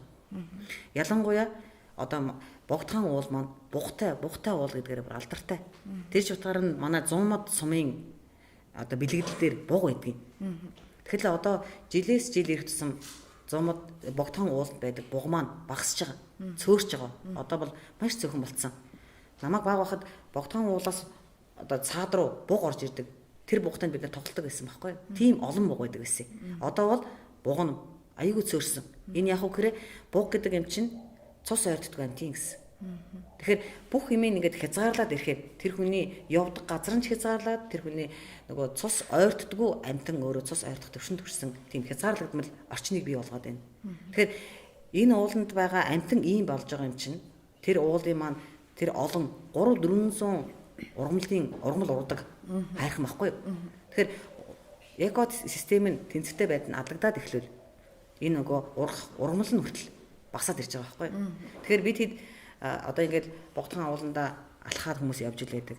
Алхахтаа энэ тэндээ зөндөө хог хайж илээдэг. Энэ тэнд янз бүрийн зүүж илээдэг. Энэ яг үгээр байгалийн байх хэвээр тэ хэвийн тогтцыг нь бид нар хүчээр хязгаарлагдмал орчинг бий болгоод юм уу? Бохирдуулаад ингээд ахаар энэ уулын маань экосистем алдагдаад байгаа. Тэгэхээр бид энэ экосистемийг ингээд хэрэг алдаад ах юм бол тэр уулын маань ан амьтан ургамал нь ингээд хомстоод байх юм бол бидний нөгөө нэг хэлээд байдаг богд хайрх ингээд дархан цаастай уулын маань дархан цаастай байх ан гөрөөс маань байхгүй болоод байгаа. Тэгэхээр энэ бол эргээл хүн өөрөө байгалийн бүтээгдэхүүн. Тэндээсээ бид нар ургамлаа аваад им тариа явуулаад уудаг бай. Тэр уулын бохирдол, тэр уулын экосистем алгад эргээгээл бидний амьсгалж байгаа агаарт ч гэсэн нөлөөлж байгаа. Хөрсний бохирдол болж байгаа тэнд хог хаягдлаа явдаг. Тэгэхээр бид байгаль орчноо бид нар хамгаалж чадахгүй юм бол эргээгээд байгаль орчноос бидний авдаг эрүүл байх, эрүүл амьдрах энэ нөхцөл маань хязгаарлагдаад ирэх юм байна. Хамт хөдөө ингээд зураг авалтанд явж байхад та бас нэг санаачлагыг гаргасан 1080 ламыг одоо ном уншуулж ингэж хуруулъя гэд ер нь Дундгов аймагт гихт чинь л 1000 уртын дуучин дуулж байна тийм ээ 1000 одоо морин хуурдлаа гэдэл ингэдэг энэ санаа яаж төрвөө? Өчигдөр бид нар манай аймгийн маань хойдлогддог Манчин дээр Төв аймгийн Гиндэн лам гэдэг ламтай бид нар ярьцлага хийгээ сууж хахад Гиндэн лам нэг гоё санаа гарсан. Тэр нь яасан гэсэн чинь манай Манчин хийдийн энэ чинь ингээд урд нь 1000 лам сууж ном хурж исэн гэдэг ийм буур нэгэд ийм хатгаа уйлсан ийм газар байдгийг.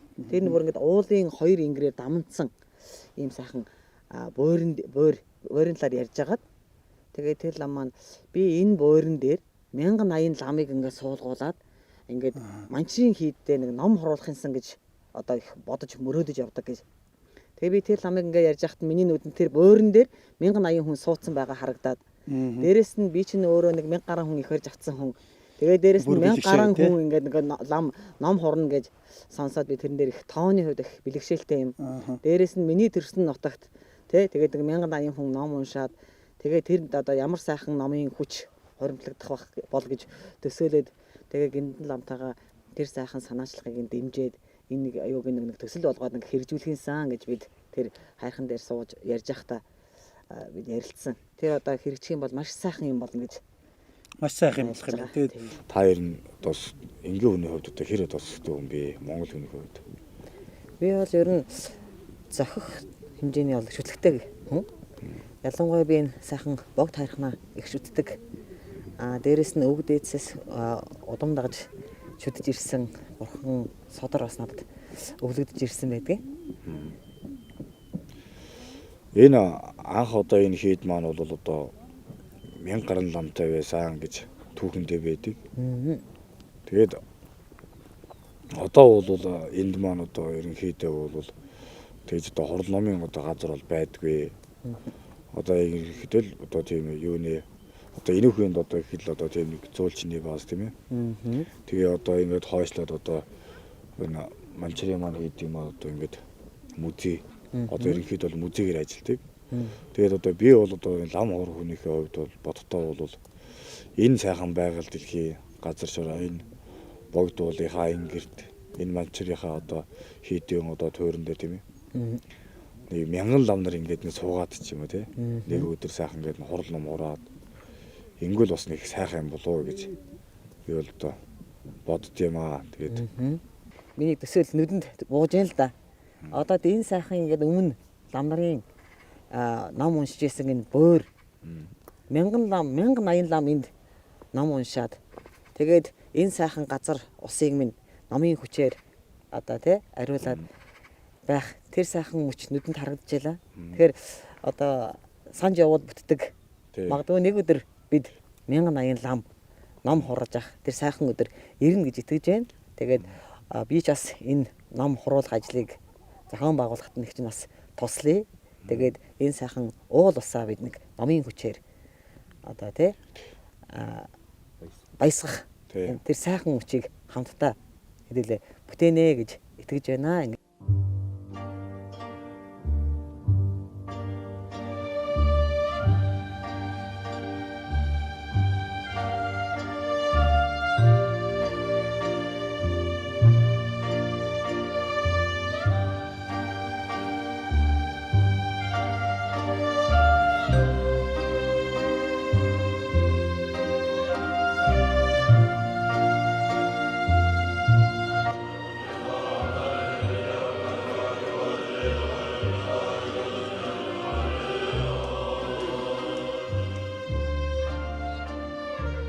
Миний энэ төрсөн нутгийн ийм сайхан энергитэй газар яагаад 1080 лам ном хурж Монгол улсаа тэгээ дэлхийн хүн амыг даатгаж болохгүй гэж гэдэг ийм бодол төрсөн байгаа. Тэгэхээр энэ маань нэг талаасаа миний их орж авсан хүүхдтэй холбоотой, нөгөө талаас нь тэр хийд өөрөө маш олон лам ном хурж исэн ийм сайхан энергитэй юутай газар.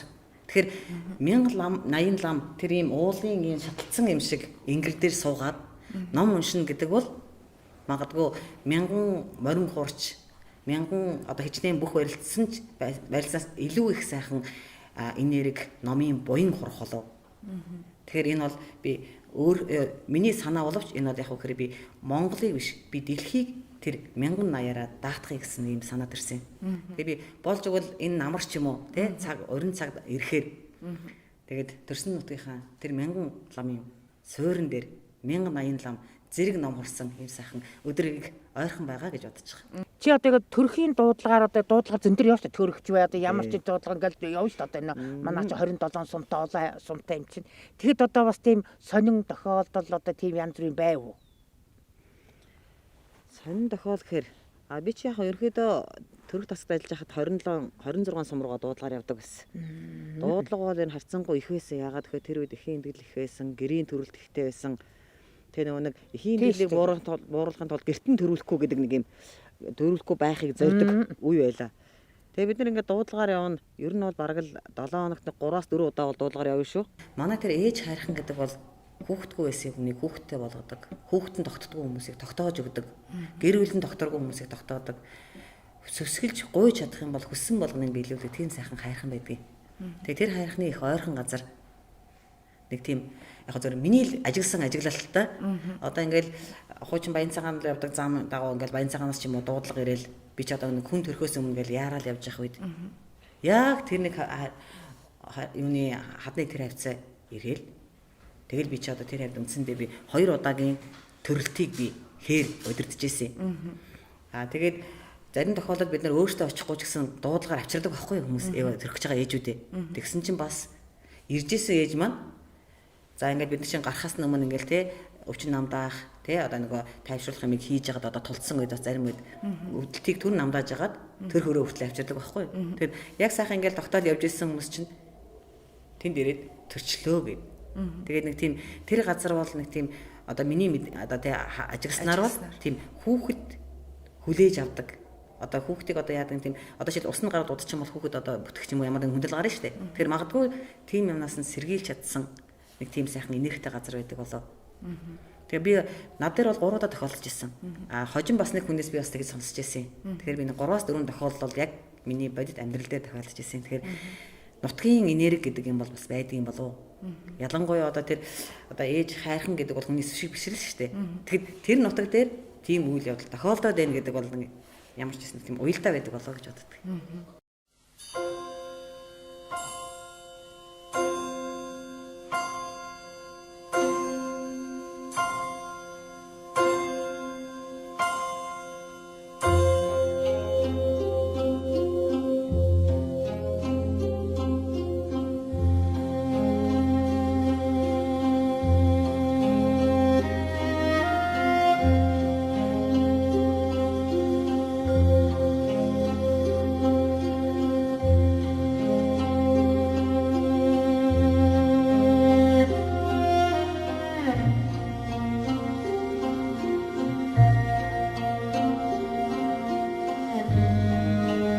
За бид нар өмнө ярьжсэн нөгөө дуудлагаар явж байхад төрөх гэж байгаа төрчдөг гэж ярьжсэн хадны дэрэгд ирсэн байна. Тэгээд энэ хадны хажуугаар бид дуудлагаар явахдаа их олон удаа явдаг байсан. Ялангуяа төрөх дуудлагаар төрхөнд өгцөн байсан ээжүүд яг энд ирэхээр л төрчдөг ийм сайхан учиртай. Тэгээ би энийг ээж хайрхны маань энерги шингэсэн. Тэгээд энэ төрсөн хүүхдүүд нь эсрэг мэнд амарчдаг. Их хүүхэд нь аль аль нь эрүүл төрж исэн ийм сайхан ээж хайрхны энергитэй энэ хадад дэрэгдэд ирчгээд байна. Төв аймгийн нэгдсэн эмнэлэгт ирснийхаа дараа төрөлтүүдэд нэлээд их тэмдэглэдэг байсан юм аа. Би 2004 он хүртэл. Тэгээ нөгөө нэгдүгээр ажлын ачаал ихтэй байлаа. Хоёрдугаарт нөгөө нэг хөдөө төрөх гэж байгаа хүмүүс чинь зарим нь бол нөгөө яалтчгүй тулцсан үед бол уцаар зөвлөгөө өгч төрөлтийг удаадах тохиолдож байна. Хөдөө очиод тий төрөлтийн одоо би чи Малчны хотод хүртэл хүн төрүүлж ирсэн. Тэгээ нөгөө нэлээд сайн бүртгэж явж байгаад би нэг 940 дээр ичээд 2004 оноос хойш бүртгэлээ айгу бага муу хийсэн байлээ. Тэгээ би баримжаалал одоо би нэг 1000 гаруй хүүхэд их хурж явсан гэж бодоод байдгийг. Уг нь бол нарийн тооцож явж ирж байгаад тэрийг нэг алдчихад нэг 1000 гаруй нэг 6 сарын бүртгэл надад байхгүй байгаа. Яг 4 сарын 30-ны өдөр 18 нас хүүхэд нь хүрээд танд хүндэтгэл үзүүлсэн бол одоо бас таны ихэрж авсан хүүхдүүд нь танд хүндэтгэл үзүүлэхээр хүрэлцэн ирсэн байна. Хүүхэд хаас гинбим ах хүүхэд ороод ирээ. За баярлалаа.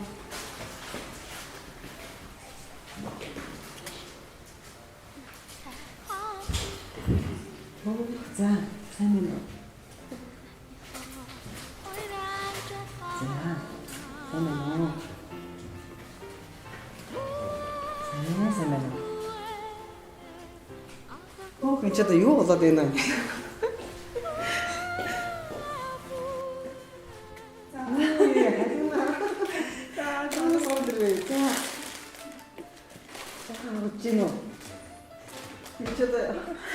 Гинт ч одоо юу болоод ингэж нөгөө хоогоо ангуулж гэсэн үнийг мань бүр ингэ байдлаа ч. Бүгд баярлалаа. Нэвтрүүлгийн урилгыг хүлээн авч хүрэлцэн ирсэн хүн ээж дээрээ хүндэтгэл үзүүлж хүрэлцэн ирсэн та нартаа чин сэтгэлийн талархал илэрхийлээ. За таны сэтгэл ямар байна? Одоо би зарим нь хэмжээ. Зарим нь танихгүй байна. Би одоо нөгөө ихэрсэн хүн дотор нөгөө нэг онцгой тохиолдлыг л хүн сандаг. Ердийн төрөлт юм уу тэр юм бас нэг бага сандгийн. Би одоо энэ хонгор цолыг сайн таньж байна. Нөгөө хонгор цол чинь 2 хүүтэй айлын 3 дахь хүүхэд нөхгүй юу. Тэгээ би ээж нь кесарээр төрөв. Тэгээ кесарээр төрчөөд би их бариад ингээ их хаалганд орж байгаа хүн чинь хаалгаа хийж явахдаа тий ингээд нөгөө юм яриад юм уу та тийм хүүхэдтэй боллоо молоо гэж ярьж амждаг юм байна л да. Тэгээ ингээд яжсэн чинь нэг ээж нь ингэснэ. Ингээд чимээгүүд байгаад байсан байхгүй юу. Тэгээ сүүлд нь та яагаад хүүхэд гаран гот нь охинтой болчлаа гэд хэлээгүй мэй гэ. Гэхдээ би чи хаалгаа хийгээд ингээд завгүй байсан ч гэсэн би таны хүүхэд гаран гот нь намайг 2 үдэг мэдж байгаа. Тэгээ охин өсөж байгааг мэдж байгаа юм чинь.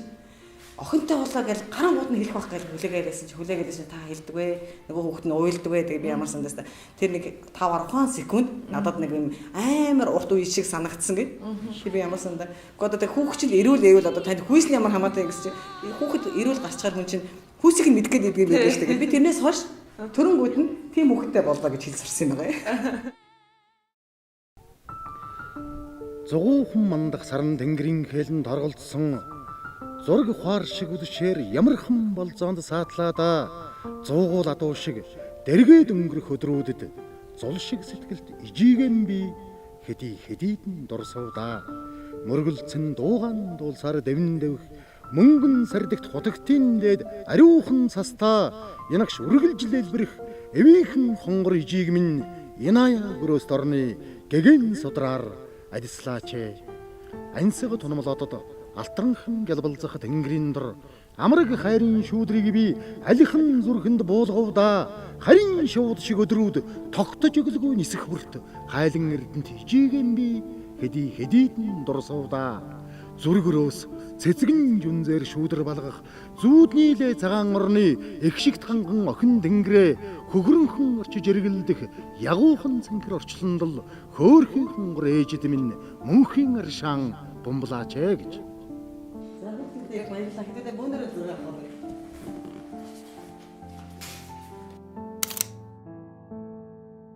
Энэ бол миний надад хичээл зааж исэн багш намайг угтаж авч ингээ тий бойжуулсан хамт олонхны маань бас тэр сайхан уур амьсгал сайхан ийм тусч чанар бас байсан баха гэж боддгийг. Тэгээд миний их хархийн салбарт гэлтгүй юмж байсан хамаг сайхан дурсамж бол энэ байгууллагын хамт олонтой их холбоотой байдаг юм аа. Тэгээд багштай одоо энэ сайхан цэнхэрдлэгцийг ашиглаад багштай маш их баярлж явдаг хэлмээр байна. Яг тэр хүний орчлонд хүн бол төрнө гэдэг бол ээжийн гавь байдаг. Хүний орчинд хүн шиг хүн болж ажиллана гэдэг бол мэрэгжил олгож байгаа хүмүүсийн бас гавьяа байдаг. Тэгэхээр ангаах их сургуулийн багш нар маань их хархийн аавсыг заасан багш одоо тий таны маань их шижрээ багшийн маань их сайхан гавьяа үйл тий энэ сайхан юмд би өнөөдөр өдий зэрэгтэй сайхан явж байгаа багшаа. Тэгээд багштай маш их баярлж явдаг илэрхийлж байна.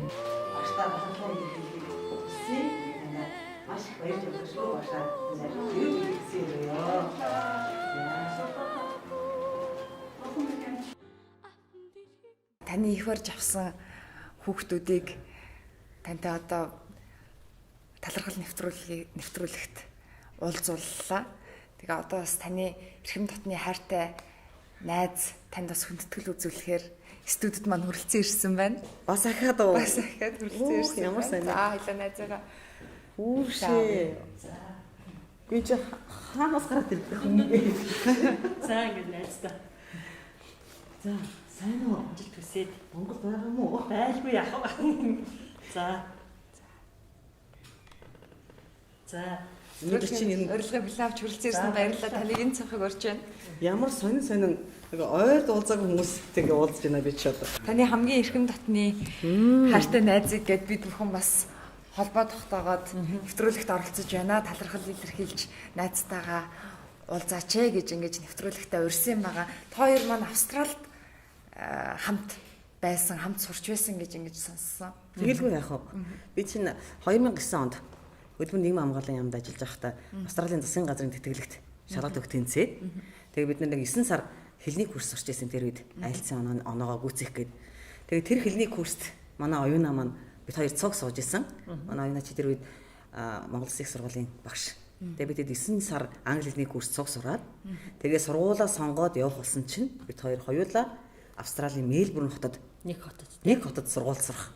Сургуулийн чинь бид нэг олон 2-3 сургуульд аплай хийдэг гэсэн. Нөгөө мэдээлэл материалаа явуулаад тэгээ бид хоёулаа хэлний курс тогтоо найз байсан. Тэгсэн чинь бид хоёрын яг Мельбурн гэсэн 2 сургууль бид хоёрыг авахар зөвшөөрлөөрээд. Тэгээ бид гэр бүлээрээ 2009-оос 2011 онд Австрал хамт сурч ирсэн. Тэгээ би өөрөө бол яг одоо их сургуулийн социологийн хийхэд багш социологч мэргэжилтэй. Тэгээд олон нийтийн санал бодлын социолог их олон шинжлэх ухааны шинжлэх ухааны юугаар бол хичээл ордог л доо. Тэгээд олон нийтийн санал бодлын үүднээс ингээд аваад үзэхэд лидер хүн гэж хин бэ гэж ярьдгийг. Ер нь лидер хүн гэж хин. Ер нь ямар хүнийг лидер хүн, ямар хэмжүүртэй хүнийг лидер хүн гэж хэлдэг юм бэ? Би бол одоо яг энэ шинжлэх ухааныхаа үүднээс ингээд манай суудаа бол лидер хүн байхгүй. Лидер хүн бол төрдөг. Тэгээс томилогддог. Томилогддог. Одоо хүмүүс юу гэж ойлгодог вэхээр нэг байгууллагад нэг хүнийг ингээд одоо юу гэдгийг намын шугамарч юм уу дарга болгочоод нөгөө дарга нь өөрийгөө би одоо ингээд болцсон бүтцэн гэж бодоо явуулдаг. Үгүй. Лидер хүн бол түүхэндээ бол төрдөг байхгүй. Манай суудаа бол ерөөс яг ингээд нөгөө амьдралын ингээд хугацаанд хамт байсан тэр одоо 2 жил 11 оноос хойш одоо ингээд хамт байлаа шүү дээ. Тийм ээ. 9 оноос ахуулаад бид нар ингээд гэр бүлийн найзууд байсан ингээд манай суудаа бол яг тэр орчиндоо тэр гэр бүлийнхаа нөхцөл байдалд тэгээ бидний энэ дунд байгаа байдал энэ юм нь бол өөрийгөө ингээд хоош нь тавиад хүмүүсийн төлөө ингээд явж чаддаг. Тэрэнд нь бол би юу гэж боддог вэхээр манай суудаа бол үнэхээр одоо нэг яг юм манлайллын юм чадвар бол байдаг. Тэгээд тэр нь бол их олон зүгээр нэг юм одоо юу гэдгийг тий ингээд нэг заавал нэг юм одоо хингийн амьдрал дээр их гоё гарч ирдэг байхгүй. Энгийн юмнууд дээр, өвчин зовлон дээр, тэгээ жаргал дээр тийм ээ. Энэ юмнууд ингээ харагддаг учраас би судаага үнэхээр нэг юм лидер хүн бол төрдгийм байна.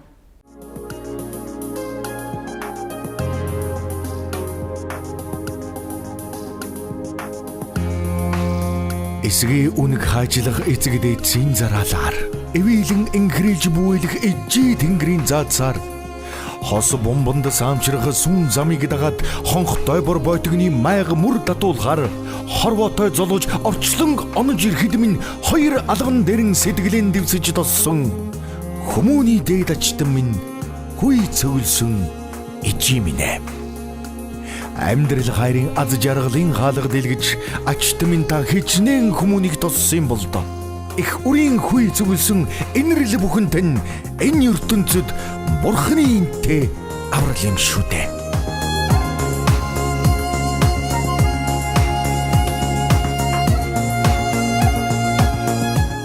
Нэвтрүүлгийн урилгыг хүлээн авч хүрэлцэн ирсэн танд чин сэтгэлийн талархал илэрхийлье.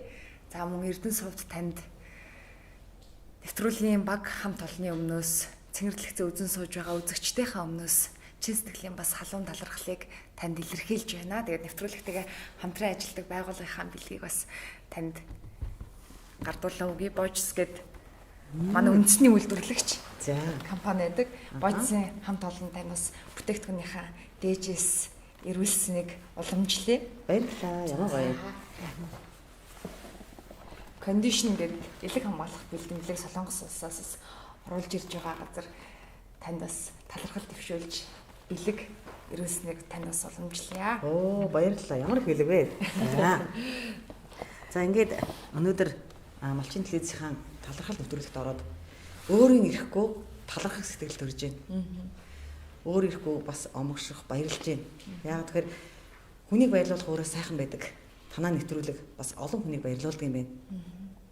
Би их байж төрчөөд баярлж байгаа ээжийн нулимсыг би олон харж байсан болохоос биш би төрүүлсэн хүүхдүүд маань хөдөл илэрхийлээд өөрөө уйлж яах гэж юусоо бодож ирсэнгөө энэ бол үнэхээр танаа нэвтрүүлэг хүнийг баярлуулдаг ийм сайхан нэвтрүүлэг юм байна. Уулзаагүй хүмүүсийг уулзуулдаг тийм сайхан нэвтрүүлэг юм байна. Тэгэхээр энэ сайхан нэвтрүүлгийг зохион байгуулж байгаа танаа хамт олонд ажлын өндөр амжилт хүсэнгэрөөе. Тэгээд Эрдэнэ сувд гэдэг хүн өнөөдөр ийм сайхан явхад Эрдэнэ сувдын ээж аав, ах トゥ, найз нөхөд тэр битгэл хөө ярьсан энэ хүүхдүүд хүртэл өнөөдөр одоо миний энэ сайхан явж байгаад миний энэ те өөртөө итгэлтэй урагшлах энэ замд маань их нэмэр олж идэг. Тэгэхээр намайг мэддэг, намайг дэмждэг бүх хүмүүстээ би талархал энэ сайхан дэлгэцийг ашиглаад талархал илэрхийлэхийг хүсэж байна. Ингээд танаа хамт олондоос нь талархал илэрхийлье. Чин сэтгэлээсээ талархаж байгаагаа танаас илэрхийлье. За нэвтрүүлэгтэйгээ хамт байсан эрхэм хүндэт үзэж та бүхэндээ талархлаа. Энэ удаагийн талархал нэвтрүүлэг маань энэ хүрээд өндөрлөж байна. Эрүүл мэнд, эрхэм баян, айл бүр аз жаргалаар дүүрэн, инээд хөрөөр халигд цалигсан эрүүл инх тунх байх болтугай. Дараагийн нэвтрүүлгээр уулзтлаа түр баяртай. Condition CEO Premium Quality.